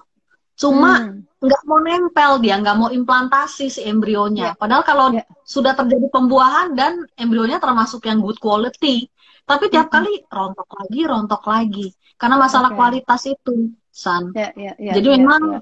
pasien-pasien dalam promil saya selalu bilang harus healthy lifestyle, harus hidup sehat Mm-mm. supaya kualitas sel benihnya juga oke. Ya, ya, ya, ya. Oke, oke. Hmm. Nah, terus apa lagi, Dok? Jadi sebenarnya kalau untuk masalah kesuburan, berarti boleh dikatakan bagi ibu-ibu yang ingin hamil, balik lagi bukan cuma satu pihak ya, dua pihak. Yang namanya kita Hmm. tepuk tangan, istilahnya kan perlu dua tangan ya dok Iya, ya, nggak bisa cuma betul. satu, nggak bunyi. Jadi Ah, ah. istilahnya suami dan istri harus bekerja sama dengan baik, ngecek Mm-mm. masing-masing, bukan hanya istrinya aja, tapi suaminya juga. Masalahnya ada Iya. di mana, jangan saling Mm-mm. menyalahkan. Biasanya kan saling nyalahin Oh, nih dok, betul. jangan Nah, menyalahkan, tapi bekerja sama untuk bisa mendapatkan hasil yang baik. Tapi balik iya, lagi dua-duanya harus betul. hidup sehat, gitu ya dok ya. Iya, betul. Oke, Iya. oke. Sebenarnya masalah fertilitas ini, masalah kesuburan, kalau untuk orang-orang yang infertil, istilahnya tidak subur atau susah Mm-mm. mendapatkan anak, bisa sebenarnya bisa ditangani dengan beberapa program bayi kan dok? Betul, Dari bisa. yang paling simple ke yang paling rumit. Saya rasa yang paling rumit IVF ya dok ya. Capek dok, capek. Jadi begini, kalau urusan mau punya anak, ya saya selalu bilang pasien saya tuh, manusia itu cuma bisa usaha dan doa. Udah itu Betul. aja. Tapi harus maksimal. Jadi berusahalah sampai maksimal, dong sampai POL, dong sampai IVF kalau bisa, Ya, ya. ya. Berdoa yang maksimal juga, seolah-olah hanya Tuhan yang menentukan, ya. Nah, hamilnya kapan tergantung rezeki pasiennya sama kuasa Tuhan, udah itu aja, Ya, ya. ya, ya. Yang penting Tapi kita memang usaha ya dok. iya, betul. Jadi biasanya kan alurnya itu akan berjalan datang ke poliklinik kita cek dulu. USG transvaginal kan hanya untuk screening, dia ada miom, kista atau polip yang mesti diberesin dulu, itu aja. Setelah itu lakukan pemeriksaan dasar infertilitas kan, HSG, sperma, hormon, 3 itu wajib tuh. Dari situ baru kelihatan tuh nanti bisa dirangkum, saya analisa biasanya, oh program hamil yang cocok tuh ini. Kita masih bisa coba nih alami dulu. Jadi saya selalu mulai kalau semuanya bagus, kita selalu mulai program alami dulu. Ya, alami itu maksudnya hidup sehat, hubungan di saat masa subur. Ya, kita tentukan masa subur kapan, posisi hubungan, bagaimana, healthy lifestyle, vitamin yang mesti diminum, itu dulu tuh. Nah, sama stimulasi ovarium, jangan lupa. Jadi yang namanya alami tuh bukan alami dilepas sembarang aja, enggak. Jadi stimulasi ovarium tetap dilakukan. Jadi dibesarkan stimulasi. Sel telur kan harus besar. Karena cuma sel telur yang besar dan matang kan yang bisa dibuahi sperma. Ya. Jadi pada program alami biasanya stimulasi ovarium diberikan tuh mulai dari hari ketiga mens, kemudian USG hari ke-11. Kita lihat sel telurnya ada yang besar atau tidak. Kita lihat responnya bagaimana terhadap stimulannya. Nah, itu bisa berjalan 3 bulan biasanya. Nah, bulan keempat, kalau misalnya nggak hamil juga, kita harus move on. Nggak bisa kita kutak-kutik atau diam di tempat di program yang sama. Berarti nggak jatahnya hamil di situ. Move on, naik ke inseminasi. Iya, dengan catatan jumlah sperma bagus kalau untuk inseminasi. Dan saluran telur juga oke. Ya. Nah, stimulasinya biasanya kalau inseminasi pakai suntikan sedikit, dosis yang minimal. Ya, supaya sel telurnya banyaknya lebih banyak lah daripada yang biasa supaya angka keberhasilan lebih besar. Ya, inseminasi 3-6 kali gagal. Kalau di textbook sih 6 kali ya, tapi biasanya pasien inseminasi 3 kali aja tuh udah kayaknya udah down banget ya. Jadinya ya udah saya 4. Akhirnya naik juga biasanya. Akhirnya naik kelas. Iya, naik kelas. Naik kelas ya IVF harus mau nggak mau karena harus move on. Saya juga bilang sama pasien saya, nggak bisa kita step by stepnya memang seperti itu karena target hamil. Umur nambah terus, orang makin tua makin susah hamil, gitu. Harus bisa seperti itu. Dan saya selalu pesan sama pasien saya, kalau orang lagi promil, sikap kita itu harus legowo, pasrah. Jangan stres, ya karena stres itu hormon stres bikin semuanya hormon juga jadi kacau gitu. Ya. Nggak boleh tuh kalau program hamil karena beban gitu ya, aduh saya harus hamil Tuhan, saya harus hamil. Jadi agak maksa Tuhan gitu, Tuhan pokoknya saya harus hamil. Gilirannya dia nggak hamil, kayaknya stres, kecewa, sedih gitu. Nah itu pasien saya ada tuh yang hamil inseminasi pertama kedua, dia bed rest total, saking takutnya itu rontok gitu ya, nggak hamil-hamil. Waktu hamil ketiga, ya, waktu insem ketiga, abis insem dia jalan-jalan langsung ke Mall Kelapa Gading. Udah pasrah soalnya, terserah deh mau hamil mau enggak, malah hamil. Malah hamil ketiganya. Bener-bener dok. Kalau dijaga-jaga malah enggak ya dok ya. Iya betul. Jadi di saat manusia itu bisa pasrah legowo, ya semuanya oke, ya nothing tulus lah kita apapun jalan Tuhan kita terima. Di situ hamil San. Tapi dok ngomong-ngomong soal program hamil, kalau kita bisa melakukan hubungan seksual, kita mau hamil nih dok, ini mitos apa enggak sih dok kakinya dinaikin ke atas? Bener, mitos, dok? betul. Mitos, oke. Ya, mitos. Jadi saya sebetulnya pernah loh dok, saya tuh salah satu orang yang naikin kaki sampai masuk angin. Sampai pegel dong kaki. Kirain abis jalan jauh kakinya mesti dikatasin gitu ya.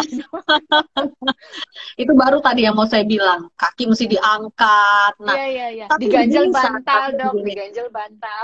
Nah, kalau diganjel bantal boleh. Oh, diganjel bantal boleh. Iya. Jadi begini, kan hubungan masa subur kan 2 hari sekali kan. Di saat K11 sampai 22 itu tuh periode subur, ya. Nah, setelah ejakulasi di dalam, ya, penis ditarik pelan-pelan, pantat diganjel bantal. Satu bantal aja cukup, asal dia lebih tinggi sedikit aja, tapi kaki nggak usah dinaik-naikin. Saya udah diganjel bantal, naik kakinya naik, Dok. Gimana nggak pegel coba, Dok? Itu terlalu berlebihan namanya. Jadi setengah jam aja cukup kayak gitu. Setelah itu cebok pakai sabun, tetap kita harus jaga kebersihan. Cebok tetap harus pakai sabun. Iya, 2 hari tapi sekali aja. Kita nggak boleh pakai sabun ya, Dok, sebenarnya kalau untuk wanita. Maksudnya sabun kewanitaan. Enggak, sabun biasa aja boleh, nggak apa-apa. Oh gitu, Dok. Iya, kan kita cuma di luar aja, nggak semprot-semprot masuk ke dalam vagina kan? Iya. Dan teorinya kalau kamu sudah ganjel bantal itu minimal setengah jam, itu spermanya sudah masuk semua. Yang keluar itu tinggal cairan maninya aja, udah kosong, udah sisanya aja, nggak apa-apa dia keluar. Iya tuh, orang suka takut tuh, Dok, ya, dipikir keluar semua, padahal mas spermanya udah naik ke atas. Iya, dan ada juga banyak tuh ibu-ibu yang nggak cebok sampai berbulan-bulan tuh, takut spermanya mati. Aduh, itu jorok namanya. Iya, itu kacau banget tuh, San. Aduh, itu tuh mesti diluruskan. Cebok itu harus pakai sabun pokoknya. Iya. Tetap harus menjaga kebersihan. Harus jaga kebersihan. Dan jangan sering-sering pakai panty liner ya. Udah nggak bener banget deh. Ya, jadi kalau becek-becek sedikit, iya ganti celana dalam yang kering memang. Tidak boleh lembab, karena lembab kan bikin infeksi jamur. Tapi jangan pakai panty liner ya, karena panty liner itu cepet banget lembabnya. Itu sering bikin infeksi jamur malahan kalau sering-sering pakai apalagi pakai panty liner terus celana kita bukan katun ya, Dok, nggak bisa napas lagi ya, Dok. Iya, betul. Dan pakai celana dalam itu nggak usah yang seksi ketat gitu, nggak usah, kecuali mau syuting apa gitu atau adegan di mana ya terserah. Tapi celana dalam itu yang sehat, itu yang longgar justru. Pakai celana dalam seksi kalau hari H-nya memang harus melakukan hubungan aja ya, Dok. Jangan dipakai setiap hari. Kalau hari H kan langsung dilepas kan, San.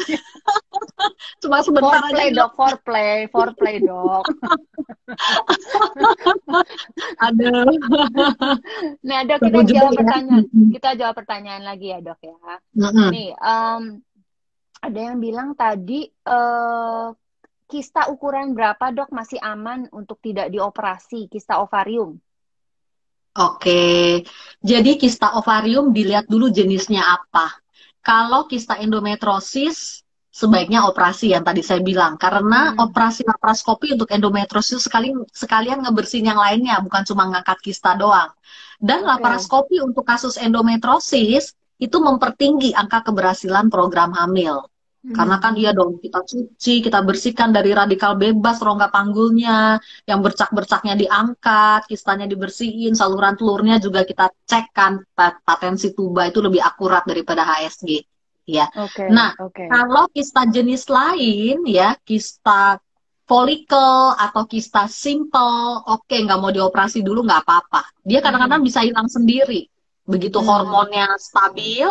Ya, atau sudah terkontrol hormonnya itu biasanya kan karena gejolak hormonal aja, ya.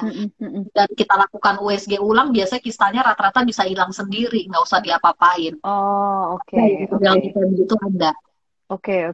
Apakah sama juga dengan apa namanya? Tapi enggak ya, tadi dokter udah jelasin ya, kalau miom sebenarnya dia akan bisa kecil sendiri. Tapi ada yang bilang kalau lagi hamil, saya punya ipar nih ya, Dok ya. Punya ipar, dia hamil, hamil susah banget, Dok, karena ada si fibroid ya, ada fibroid. Kemudian susah gitu hamilnya. Terus akhirnya kata dokter jangan diapa-apain karena pas melahirkan katanya dia akan bisa ikut keluar. Gitu, Dok. Enggak, kalau miom enggak. Sebetulnya enggak ada yang ikut keluar sama lahiran, itu enggak ada, San. Jadi kalau kan orang hamil itu kan sering ada kista karena kehamilan. Kan sering tuh USG kalau hamil suka ada kistanya. Itu biasanya kista yang terbentuk karena hormon-hormon kehamilan sendiri. Dan biasanya rata-rata hilang sendiri saat usia hamil 4 bulan, nggak usah diapa-apain. Oh gitu. Oke. Kalau miom sih nggak hilang sendiri. Kalau miom sih ya tetap ada di situ. Cenderung membesar malah kalau dia hamil karena pengaruh hormon kehamilan. Kalau lahirnya sesar dan miomnya jendol keluar, kita bisa angkat sekalian saat sesar. Iya. Nah, nih dok setelah melahirkan anak kedua, pinggang terasa suka nyeri. Apakah itu efek bius pada saat sesar? Oh enggak dong. Efek bius saat sesar itu cuma berlaku 24 jam saja. Setelah itu hilang. Mhm, Sakit mhm, pinggang kan banyak penyebabnya. Dari otot-otot juga bisa. mhm, HNP itu juga bisa tuh HNP. HNP itu ada mhm, bulging sel saraf di tulang belakang, itu juga bisa bikin sakit. Atau mhm, dari mhm, otot-ototnya, ya. mhm, Jadi mhm, coba dulu balur-balur yang anget-anget ya untuk mhm, dan mhm, minum antiinflamasi. Kalau hilang sih mhm. biasanya dari masalah otot aja. Bukan Oke, dari oke. anestesi, bukan. Eh, Anestesi itu singkat kok. tapi berapa kali nih dok? Ini bukan maksud nakutin siapa tuh tadi pertanyaan. Enggak ya, ini mungkin bukan kamu. Ini cuma Ah, pengalaman saya dengar dari teman-teman ada yang ngeluh beberapa kali nih dok, dengar dengar beberapa perempuan yang teman dari teman ngeluh sakit pinggang ternyata ujung-ujungnya dia kanker dok, kanker rahim ya. Emang bisa efek oke. karena memang udah ketulang dong kalau gitu ya dok kalau Iya, iya. masalahnya. Iya betul, biasanya begitu. Sudah bermetastasis namanya ke tulang. Iya. Oke, oke, oke, oke, Kanker organ ginekologi bisa, meta ke tulang bisa. oke, oke. Mm-mm, Oke, mm-mm. next. Istri saya sekarang usia 46. Pada usia 42 operasi angkat kandungan karena ada miom. Tapi puji Tuhan jinak. Tiap tahun selalu cek kandungan bersih. Apa harus cek tiap tahun, dok? Oh iya dong, harus cek tiap tahun. Kalau Hmm. masih punya mulut rahim, by the way harus tetap pap smear ya, kecuali mulut rahimnya diangkat kalian. Emang mulut rahim bisa diangkat, dok? Jadi gini, mulut rahim itu kan bagian dari rahim.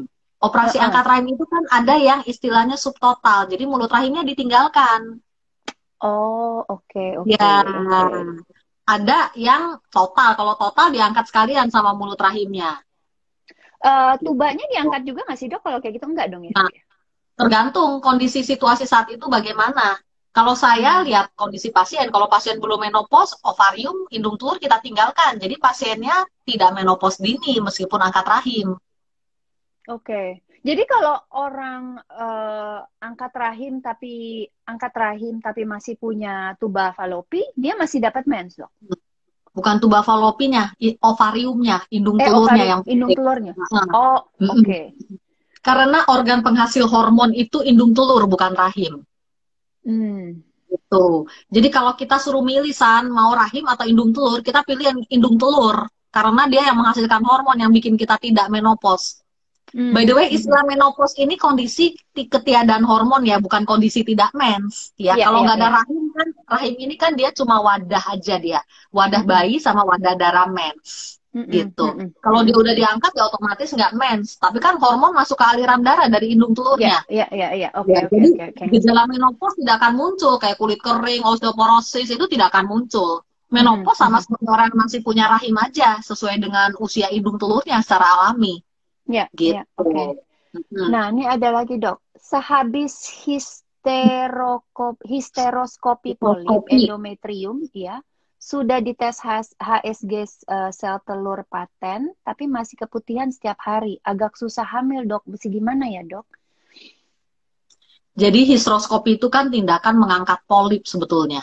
Mm-mm, Ya, mm-mm, mm-mm. tahu kan San, yang pakai Ya, kamera kecil lewat ya. vagina itu tanpa rasa nyeri tuh, diangkat polip Mm-mm, bersih biasanya. mm-mm, Cek HSG kedua tuba paten. mhm. Keputihan kan harus dibedakan dong, keputihan yang fisiologis atau patologis. Kalau Mhm. keputihan fisiologis misalnya dalam periode subur atau dalam rangsangan seksual itu kan normal, nggak usah diapa-apain, jaga kebersihan aja, cebok bersih. Ya, Oke. biasanya keputihan yang fisiologis itu kan cairannya bening, tidak berbau, tidak gatal. Mm-mm, Tapi kalau mm-mm. cairannya mulai berwarna atau bau atau gatal, nah itu keputihan yang patologis namanya. Itu yang perlu diobati. Caranya Oke. datang ke dokter kandungan, biasa kan pakai cocok bebek tuh, dicuci Mm-mm. vaginal toilet namanya San, dibersihkan sekalian dokter lihat tuh, itu model keputihan tuh macam-macam. Oh keputihan kalau ini penyebabnya ini, keputihan yang model ini penyebabnya ini, sekalian ditentukan Oh, penyebabnya dan diobati oh, oke, gitu. oke, oke, oke. Berarti Iya, dua hal yang berbeda ya, Dok ya. iya betul. Oke. Dok, kalau saya mens kurang teratur, waktu itu saya pernah apa? Pernah usaha transvaginal ternyata kecil-kecil juga sel telurnya. Saya sudah punya Anak umur 7 tahun dok mau punya lagi, apa masih bisa? Bisa, kalau sel telurnya dibikin besar dan dia mau pecah, ovulasi, kalau Mm-mm. sperma suami juga bagus, saluran telurnya oke, harusnya bisa. Mhm, Masalahnya kan mhm. kalau pasien PCO ini pasien PCO nih. Kalau pasien PCO itu kan sel telurnya nggak bisa besar sendiri, mesti dibikin Hmm, besar oleh obat stimulan tadi yang saya bilang. oke, Gitu oke. loh. Ya, ya, ya, Ah, oke. Nah, dok, nih ada yang tanya nih teman saya nih. Tadi sampai sampai WhatsApp nih, sampai WhatsApp saya japrin, dok. Dokter praktek di mana? Kalau masa pandemi ah, seperti ini bisa langsung datang atau ada perubahan jadwal? saya praktek di Rumah Sakit Omni Puloma setiap hari dari hari Senin sampai Sabtu dari jam 9 pagi sampai setengah 11. Itu yang 9, rutinnya. 9 pagi sampai Ah, ah. setengah 11 siang. Setengah 11 siang, betul. Hanya 1,5 jam, San. Saya padetin memang. Meskipun Oke, kadang molor sih kalau pasien datangnya lebih. Tapi pasien sudah didaftar sebelum selesai 10:30 itu. oke. Kalau Senin dan Jumat dengan perjanjian ada sorenya, tapi hanya dari jam 5 sampai 5:45. Irit banget ya prakteknya. Jadi selebihnya nggak praktek, dok. Selebihnya di mana? Ada di rumah sakit Selebihnya lain ya, dok? ngerjain online. Enggak, saya cuma di Omni aja.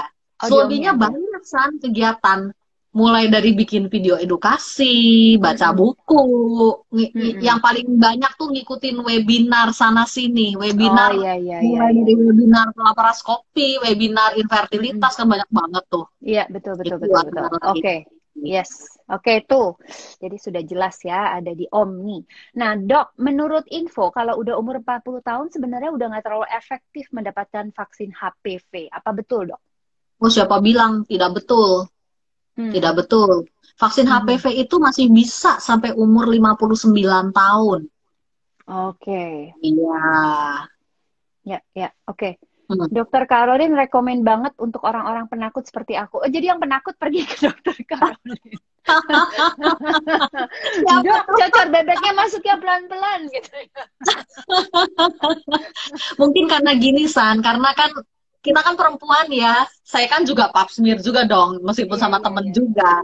Iya, Jadi iya, udah iya. tahu gitu oh, kalau masuk sosok bebek tuh memang grogi semua tuh perempuan Benar, tuh. benar, benar. Jadi Benar. harus Yang relax nggak bagaimana? bisa relax dong, langsung semuanya spasem. Jadi ngecil, bukannya makin gede, ngecil. Makanya masukin cocor bebek tuh ada tips and triknya sendiri. Bukan begini nih, tapi kita mesti Iya. miring gitu. Terus itunya dibuka pelan-pelan. Nah, itu nggak sakit Idealnya ya pasti. dok ya, cocor bebeknya tuh kan sekarang zaman sekarang udah bukan yang besi lagi ya dok ya, udah plastik kan ya dok ya. Oh, masih besi. Masih besi, Oh, Sam. masih besi dok. Oh, Masih, kalau masih saya kalau di plastik kan Singapura lagi udah yang di plastik tapi yang ada. udah di sealer kan. Iya, Cuman itu aja ada. masih dingin dok. Sebenarnya mesti dimasukin ke Oh, warmer dok. Jadinya iya. info nih, saya sebagai pasien kadang-kadang, aduh, udah masuk, udah tegang, yang masuk Kedinginan. dingin banget.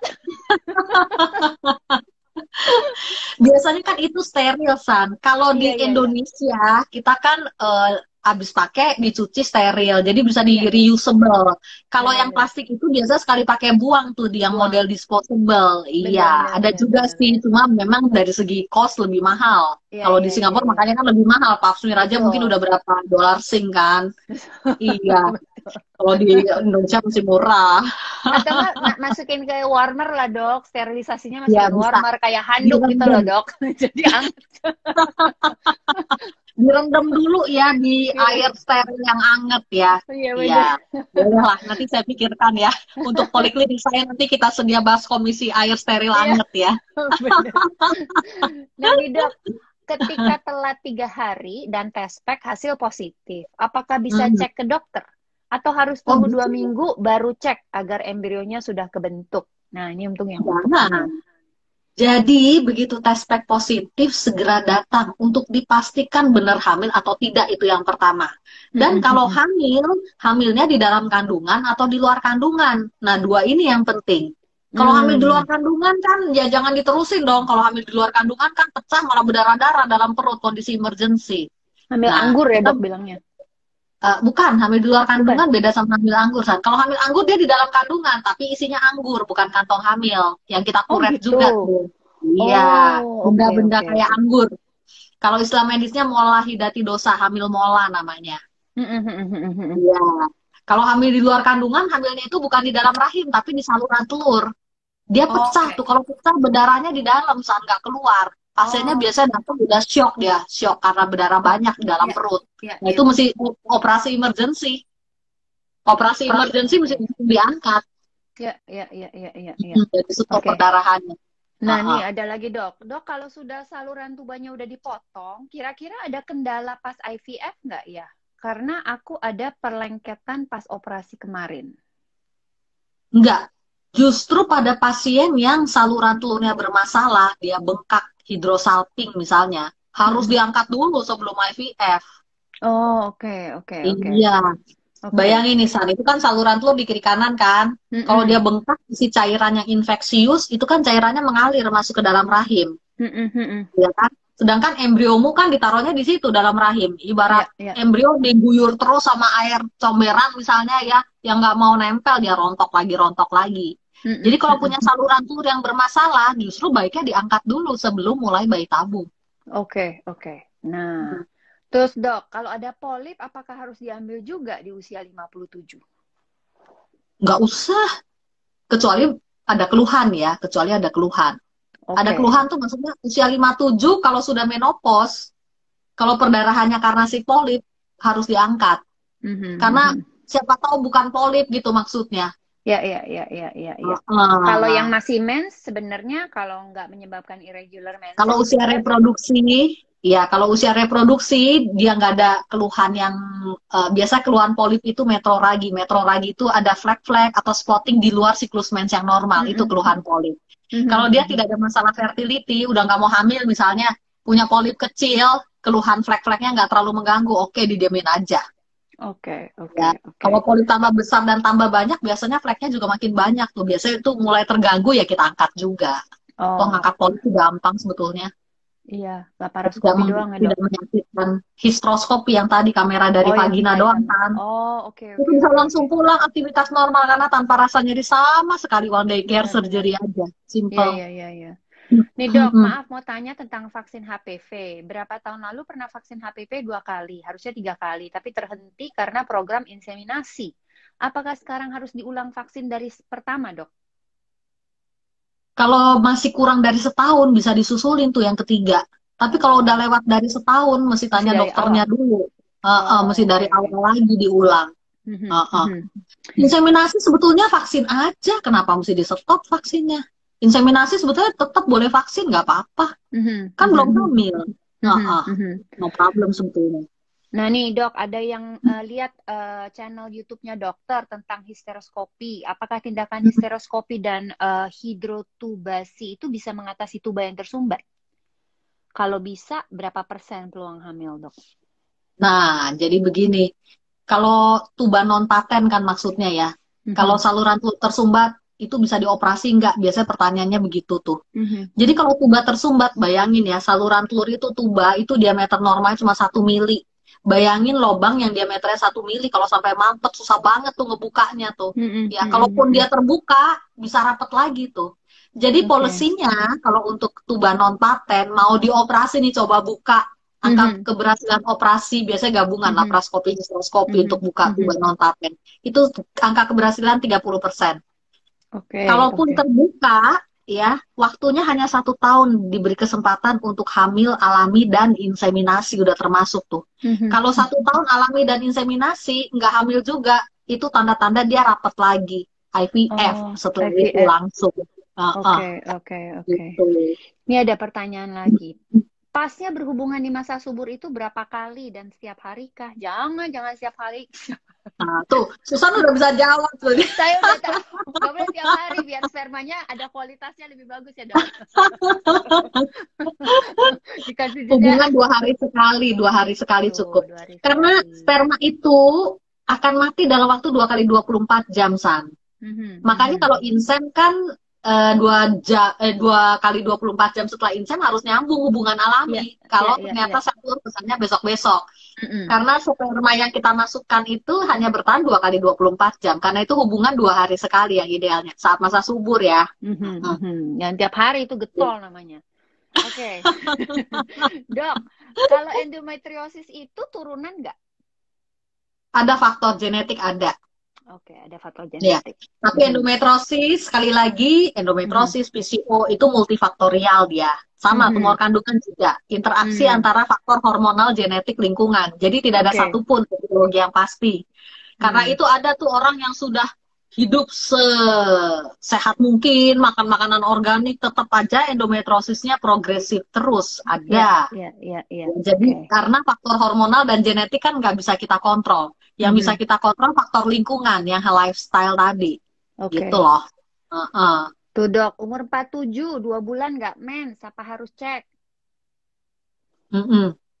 Oke, 47 nggak mens, ya dicek dulu. Yang simple kalau orang nggak mens ya, tes dulu deh. Lihat, ya negatif atau positif. Kalau positif kan berarti hamil. Ya tidak menutup kemungkinan umur 47 bisa hamil gitu, kecuali dia pakai KB ya. Jangan anggap menopause dulu ya. Kecuali kamu nggak hubungan apa-apa, nggak mens gitu ya. Berarti terima aja itu udah premenopause. Kalau negatif berarti hormonal aja. Hormonal, oke. Ya, kalau hormonal aja mau ditunggu boleh, tapi kalau nggak datang-datang ya datang ke dokter, kita pancing mensnya. Gitu. Tuh dok, di bibir vagina kayak ada benjolan tapi lunak. Apa itu mempengaruhi terhambatnya kehamilan, dok? Jadi benjolannya apa dulu tuh? Benjolan di kemaluan. Itu harus dicari tahu penyebabnya apa, jenisnya apa. Kalau kista Bartholin aja, oke, itu tidak menghambat fertilitas by the way. Kalau kista Bartholin doang ya, tidak terinfeksi, jadi nggak nyeri, cuma benjol doang. Ya, dan tidak mengganggu hubungan. Jadi kista Bartholinnya nggak gede-gede amat gitu loh. Kalau kista Bartholinnya gede banget kan 5 cm, 6 cm ya mengganggu hubungan, susah kan masuknya. Kalau dia kecil aja, oke, nggak masalah, tidak mengganggu fertilitas. Tapi kalau dia terinfeksi, mesti diobatin, mesti datang, dipecahin tuh nanahnya, mesti dikeluarin. Oke. Dok, umur 45 menopause wajar nggak, dok? 45 menopause boleh diterima, nggak apa-apa. Karena kan rata-rata 48 sampai 52 kan. 45 menopause oke. Bukan menopause dini. Menopause dini kan tadi di bawah 40. Nah, dok, perlu nggak di pap smear untuk ibu-ibu walaupun tidak ada yang aneh-aneh? Ya harus dong. Ya gak harus dong. Maksudnya apa? Gak ada yang aneh-aneh. Kalau masih dipakai ya pap smear lah. Nggak dipakai pun masih pap smear loh, San. Iya, betul. Jadi semua perempuan itu harus pap smear. Saya sendiri juga pap smear. Kecuali 60 ya, dok, ya tadi dokter bilang ya. Iya, kecuali udah umur 60, oke lah, nggak apa-apa. Belum menikah aja sudah sexually active. Ada tuh kan pasien saya umur 13, 14 ya, atau 15 lah. Sudah sexually active meskipun belum menikah, pap smear juga. Anak sekarang ya, dok ya. Ya, begitulah. Ya, itu harus ya, sexually active memang harus. Terus saya ingat banget tuh, dok, saya ke dokter keluarga, terus saya pernah nanya itu, saya perlu pap smear nggak ya gitu. Terus dokternya cuma tanya, karena ada mama saya segini, saya tanya ya di depan mama kamu sexually active nggak? Kalau sexually active kamu harus pap smear. Gitu. Jadi waduh, oke. Ini jawab jujur apa nggak jawab jujur? Dok. Makanya kalau ke dokter kandungan jangan bawa-bawa mama. Gitu ya. Bener-bener, dok. Jadi poli kandungan itu sebetulnya private. Jangan nggak boleh ajak siapa-siapa harusnya. Oke. Dok, keputihan setelah seminggu selesai haid, apakah wajar? Keputihannya berwarna putih telur rebus.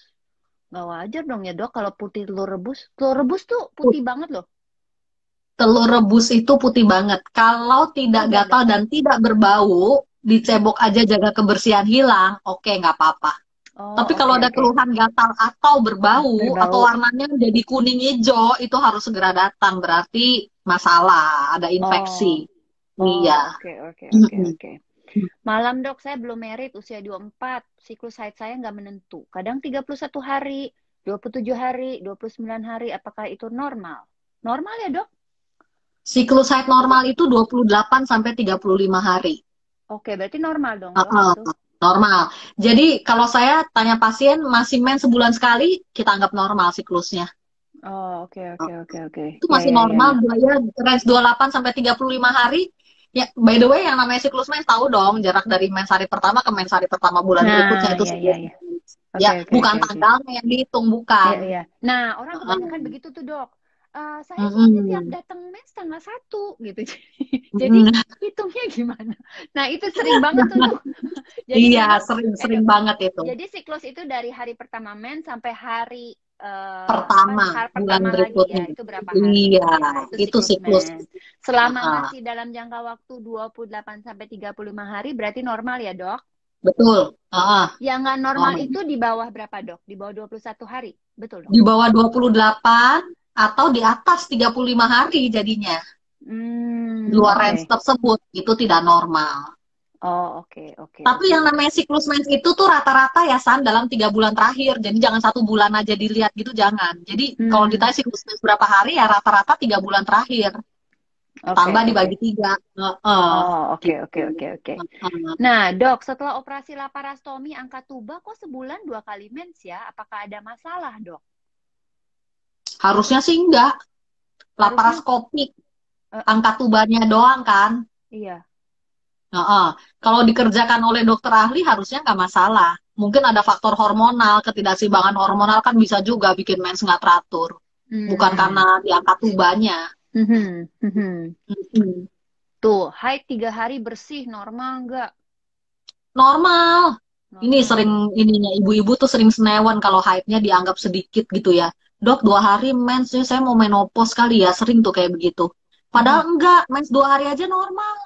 Oh, oke, oke, oke. Justru kita nggak mau mens yang banjir banyak itu nggak mau. Mens banjir banyak itu malah banyak Sebenarnya penyakitnya. mens itu dari kita mens ya, Dok. Sampai biasa kan gini, Dok. Kalau kita tuh ada orang yang spotting dulu coklat-coklat Hmm. baru merah, Ya, ntar coklat-coklat ah, gitu. Atau ada yang langsung merah, belakangnya coklat-coklat gitu. Nah, itu dari hmm. jarak entah spotting, entah dari mens darah bersih langsung ke spotting, itu sebenarnya paling lama jangka waktunya berapa lama, Dok? 7 hari paling lama. Oke, berarti kalau lebih dari Hmm. 7 hari apa dianggap nggak normal, Dok? Kalau lebih dari 7 hari harus dicek tuh. Biasanya suka ada polip Oh, oke, atau oke, oke. miom. Hmm. Oh, oke, oke. Meskipun Iya, dia cuma spotting-spotting doang gitu ya, Dok? iya, betul. Oke. Polip yang sering bikin spotting yang berkepanjangan. Mhm, mhm, Nanti udah mhm. stop, dia muncul lagi sedikit, sedikit, sedikit. Itu bisa tuh. Oh, oke, oke, oke. Iya. Apakah Heeh. vaksin HPV harus diulang sudah 10 tahun? Enggak tuh tadi kata dokter ya, Dok. Iya, nggak usah. Sekali Nggak aja usah. cukup ya, Dok. Tapi by the way, meskipun udah divaksin, tetap pap smear ya. Iya, iya benar. Itu Iya, harus ya, nggak Dok. jaminan. Heeh, nggak jaminan. Kalau Hmm. udah divaksin, pasti terbebas dari kanker mulut rahim. Enggak. Wong anak Mhm. kecil aja kita vaksin cacar, tetap aja kena cacar. Cuma Betul, betul. manifestasinya lebih ringan daripada yang Mhm. tidak divaksin. Mhm, mhm. Tuh, Dok, nih ada Heeh. yang tanya nih, kalau lagi mens suka keluar gumpalan gitu. Normal nggak sih, Dok? Nggak normal. Kalau mens sampai keluar gumpalan, berarti mensnya banyak. Oke, oke. Heeh. Dicek aja. Gampang banget Mhm. loh USG transvaginal itu tuh nggak lebih dari 5 menit itu udah kelihatan ada miom Iya, kista itu udah kelihatan dan nggak oke. sakit. Iya. Heeh, Cuman masuknya heeh, aja. screening Gampang aja. kok kalau itu saya nggak takut karena cuma narik napas, blek masuk. Gitu. Itu kan juga pakai jelly dan kecil Iya, dia iya ramping pakai sebetulnya. jelly bener. Heeh. Nah, Dok, kalau darah mens di hari pertama sampai selesai selalu beku atau hitam, apakah normal? Hmm? Umur berapa dulu tuh nggak tahu juga ya umurnya ya. Jadi kalau mens cuma spotting-spotting aja itu Mhm. sebetulnya nggak normal. Biasanya pasien PCO yang sering kayak begitu tuh. Jadi Hmm. mens nggak teratur, sekalinya keluar cuma flek-flek doang gitu, spotting, spotting, spotting hitam. Itu biasanya Mm-mm. pasien PCO, ya. Tapi kalau Atau itu pasien, masih uh-uh. kalau masih masa maksudnya masih reproduktif. Pasien PCO rata-rata usia reproduksi semua. Oh, tapi kalau yang udah Uh-uh. udah yang premenopause kalau bercak-bercak itu normal kan, Dok? Atau enggak? Normal. Kalau premenopause, bercak-bercak kayak gitu normal. Oh, oke, oke, oke, oke. Bukan Jadi, nah menopause ya, itu premenopause. premenopause, betul, betul, betul, betul, Uh-uh. betul. Kalau menopause kan nggak boleh. Nggak boleh sama sekali kayak tadi dokter bilang ya. Mm-mm. Oke. Iya. Nah, Dok, ini dari tadi karena kita ngomongin menopause, premenopause, ada yang nanya nih, gejala menopause apa sih, Dok? Ya, gejala menopause yang paling simpel itu mens yang tidak teratur. Hmm. 2 bulan sekali mens, nanti lama-lama makin panjang dia 3 bulan, 5 bulan baru mens gitu. Dan mensnya makin sedikit. Itu Oke. gejala-gejala menopause. Ya, gejala Ada lagi, Dok? pramenopause maksudnya. Hot flashes, Hot flashes serangan kayak panas apa, Dok? mendadak. Serangan panas mendadak, tiba-tiba merasa panas gitu ya, berapa detik terus hilang. Panasnya tuh panas yang sampai keringetan gitu, tiba-tiba berapa detik hilang. Hot Hmm, flashes. oke. Satu Apa lagi kayak orang panas insomnia. di dalam doang gitu, Dok? Maksudnya? Iya, berasa panas gitu, gerah gitu loh, San. Oh, oke, oke. Tapi hilang sendiri. Hmm, Hot flashes. Itu salah oh, satu tanda prameno. oke. Lalu Mm-mm. saya pernah dengar ada orang bilang katanya kalau orang premenopause jadi susah tidur. Bener nggak sih, Dok? Iya, insomnia, betul. Jadi susah Insomnia. tidur. Iya. Tapi Oke. sekali lagi, gejala-gejala itu suka beda ya masing-masing orang. Beda banget. Ada Bener, bener, orang bener. yang keluhannya berat banget, ada yang nggak ada keluhan sama sekali tuh range-nya tuh bisa sangat lebar gitu. Betul, Jadi betul. Iya, tergantung orangnya aja. iya, Mm-mm. iya. Saya punya kakak 4 soalnya, Dok, perempuan semua. Jadi kalau kita ngobrol Oh, beda-beda, Dok. Karena saya paling oh kecil, gitu ya. udah umur 48, jadi udah dibilang, wah, San lu premenopause kayaknya. Nih, gue kasih pencerahan sih. Suruh pada ikut join dong. Tapi, Dok, sebenarnya ini mitos atau enggak ya, Dok ya? Kalau orang mau premenopause, banyak vitamin yang disarankan. Ada yang bilang makan primrose oil, Hmm. supaya apa? Supaya mencegah, supaya simptomnya nggak terlalu berat. Nah, sebenarnya primrose itu Hmm. masih ada pro dan cons gitu. Hmm. Gimana tuh, Dok? Betul. Apakah memang harus mengkonsumsi itu?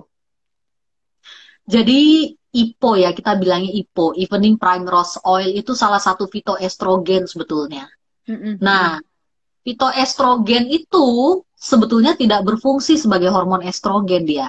mm-mm, Ya, makanya tuh ada mitos kacang kedelai kan. mm-mm. Kacang kedelai itu juga mengandung fitoestrogen, Oke. tapi dia tidak berfungsi sebagai hormon estrogen. Jadi Mhm. orang yang pramenopause atau menopause mengkonsumsi fitoestrogen ya boleh-boleh aja, tapi keluhan menopausnya biasanya rata-rata nggak hilang juga, karena dia Oke. memang tidak berfungsi sebagai hormon estrogen. Mhm, Ya kalau mhm. keluhannya berat dan mau dihilangkan, ya terapi suri hormon namanya. Ada Oke. terapi suri hormon untuk wanita menopause ada. Iya, iya, iya, iya. Ya. Oke. Kalau Tapi evening kan, primrose oil, heeh. gimana? Kalau Evening primrose oil? suplemen-suplemen yang tadi Susan tanya, ya Mhm. kalau mau diminum boleh-boleh aja sih. Tapi kalau menurut saya sudah hidup sehat ya. Kamu terpapar sinar matahari kan, kita olahraga dapat vitamin D3 dong. Mhm, Ya, mhm, kalsium ya boleh lah. Kamu kalau merasa kurang kalsium, konsumsi kalsium boleh untuk tulang kan, ya. mhm, mhm. Boleh. Asal tidak berlebih, boleh saja, ya. Tapi kalau tidak juga sebenarnya tidak apa-apa. Kalau konsumsi nutrisi dari makananmu sudah cukup, itu sebenarnya Mhm, nggak perlu-perlu amat gitu. mhm, mhm, Itu aja. mhm. Oke. Heeh. Nah, Dok, eh, yang saya tahu tuh ada lagi banyak lagi yang apa sage ya, sage sage tulisannya. Dan banyak sekali kayaknya makanan-makanan atau dari herbs-herbs yang disarankan untuk orang-orang yang premenopause gitu. Jadi itu sebenarnya kalau mau dikonsumsi nggak apa-apa, tapi ya Mitos memang saja itu, San. mitos saja. Oke, Jadi oke. herbal-herbalan itu kan sebetulnya tidak ada penelitian yang skala besar. Randomized clinical trial double blind study-nya itu nggak ada kalau untuk Mm-mm, herbal. mm-mm. Respon pada satu orang bisa berbeda ke orang yang lainnya. Ya, Karena itu ya. herbal-herbalan tidak pernah kita pakai di model ilmu kedokteran barat ya. Kita nggak pernah Mm-mm, pakai herbal-herbalan ya. mhm, Jadi mhm, kayak gitu-gitu tuh ya kalau yakin bener kamu coba efeknya bagus ke badan, mau kamu terusin ya oke aja. Ya mhm, selama tidak mhm. berlebihan sekali lagi. Karena kalau berlebihan juga efek sampingnya kan kita nggak tahu tuh San. Karena Ya, nggak ada ya. penelitiannya kan. Ya, Oke. tapi enggak juga nggak apa-apa gitu.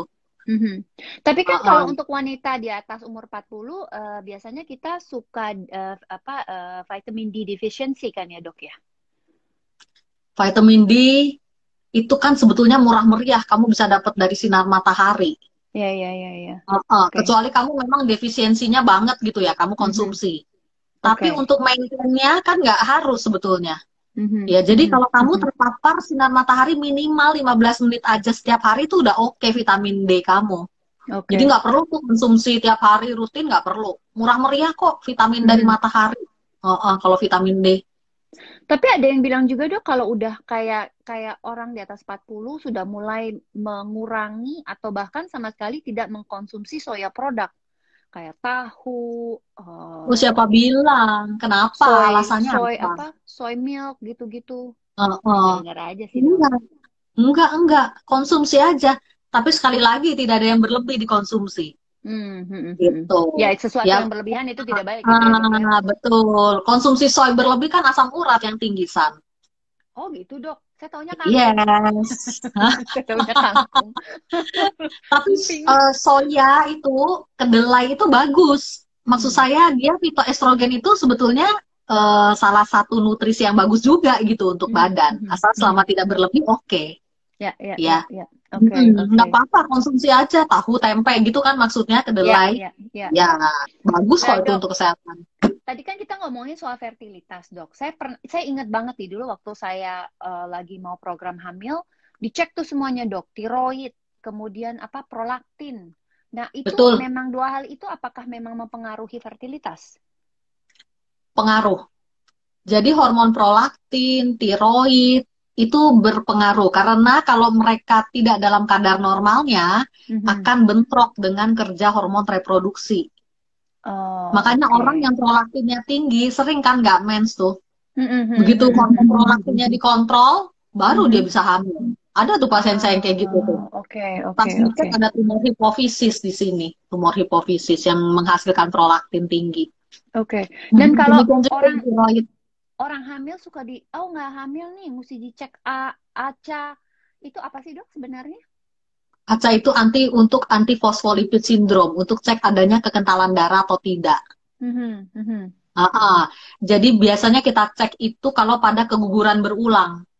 Oke. Jadi Oh. keguguran 2 kali berturut-turut, cek ke arah sana. Ada nggak anti fosfolipid antibody namanya, anti Ya. kardiolipin antibody ACA itu. Mhm, Kalau mhm, mhm, ada, ya berarti saat begitu hamil awal, kita kasih mhm, suntikan pengencer darah mhm, mhm.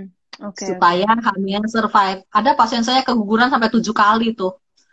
Hamil Oh. ke-8 baru ke saya. Dia ke Singapura kemana-mana, dokternya nggak ada yang menyarankan suntik pengencer darah karena hormonnya normal semua, hasil labnya Ya, normal. ya. Tapi ya Oke, itu salah satu terapi empirik tuh berdasarkan pengalaman. Akhirnya survive mhm, sih hamilnya ke-8 tuh. Saya kasih suntikan oke. pengencer darah sampai 9 bulan. Mhm. Ini teman saya nanyanya ada-ada aja deh. Mau ke dokter Karolin di rumah sakit masa pandemi, riskan nggak kena COVID?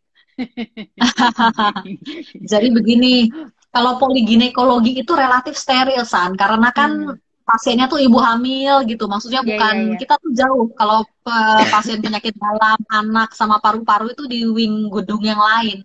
Mhm. Jadi kalau poli saya tuh, poliginekologi itu rata-rata non-infeksius. Jadi kalau mau datang, mah datang aja, nggak apa-apa. Mhm. Kan tetap pakai Mhm. masker juga. Mm-mm. Oke. Nah, Pertanyaannya banyak. Oke, dok, nggak ya. nyangka kita sudah mau 2 jam loh. Udah, Masa? iya, udah satu Masa, jam empat kan? puluh lima menit. Iya, makanya nih topiknya menarik. Oh, Udah masalah perempuan. Masih banyak sebenarnya pertanyaannya, tapi maaf sekali nggak bisa dijawab satu-satu. Tapi untuk yang pengen lebih jelas, dokter mungkin eh, bisa bisa langsung tanya ke IG-nya dokter kali ya. Atau bisa boleh, lihat boleh YouTube aja, channelnya DM. dokter. Dokter bisa kasih infonya dong YouTube channelnya namanya apa, terus IG-nya dokter apa. Jadi teman-teman di sini yang mau nanya langsung, nggak apa-apa kan dok, Eh, nggak keberatan? nggak apa-apa, nggak apa-apa. Semua pertanyaan yang tadi ditanyakan itu, San, itu ada topiknya di IGTV saya tuh udah ada semuanya. Mulai dari yang Oke. tadi terakhir tuh prolaktin, tiroid, Mhm, mhm. eh, tuba non paten, IVF itu semuanya ada di Oke. IGTV dan YouTube channel itu sama. Oke. Kalau IGTV tinggal follow follow Instagram saya aja, Mhm, DR Karolin Tirta Jasa SPOGK disambung semua tanpa spasi. mhm. Kalau YouTube Mm. channel dok? Kalau YouTube channel ya pakai Dokter Karolin Tirta Jasa SPOG aja. Oke. Biasanya kalau follow IG kan ada website yang di bio IG tuh, tinggal klik di Ya. situ Tinggal klik langsung aja. nyambung ke Oh, YouTube gampang channel. tuh. Jadi Iya, tinggal ke IG-nya Dokter gampang. Karolin aja, bisa dapat banyak Iya, informasi di situ. Kalau iya betul. takut Dokter Karolin tidak menjawab karena kesibukan beliau, sebenarnya di YouTube channel dan IGTV-nya sudah jelas kok dari topik-topiknya ya dok, tergantung mau topik apa Mm-mm. yang ingin diketahui ya. Iya, Iya, Gitu. udah Oke. lengkap dok, paling lengkap. Iya, Tinggal di iya. scroll down agak, Tinggal di sabar. scroll down aja. Oke. Thank you banget ya Dokter Caroline. Terima kasih banyak loh informasinya. Sama-sama. Ini sangat sangat bermanfaat banget. Jadi teman-teman kita para perempuan sekarang setidaknya sudah bisa melek sedikit tentang kesehatan sistem reproduksi kita Betul. sendiri, bagaimana Sudah kita naik kelas menjaga ya, San? naik kelas, menjaga jeroan Naik kita, kelas. bagaimana agar kita juga bisa terhindar dari penyakit-penyakit yang tidak kita inginkan, dan juga untuk bagi teman-teman kita yang juga ingin program hamil bisa tahu seperti apa. Tapi lebih jelasnya mungkin karena kita waktunya sangat terbatas, bisa langsung ke Instagramnya Dokter Caroline. Ya, Dokter, boleh. makasih banyak sekali lagi. Stay safe, Makasih stay banyak. healthy ya dok. Dan Iya, mudah-mudahan sukses Yutusan. terus bisa memberikan banyak sesuatu yang bermanfaat untuk masyarakat, terutama para perempuan Indonesia. Amin, Susan Oke. juga. Iya. Oke, Makasih banyak ya see you. dok. See you. Sama-sama, San. Bye-bye. Mari.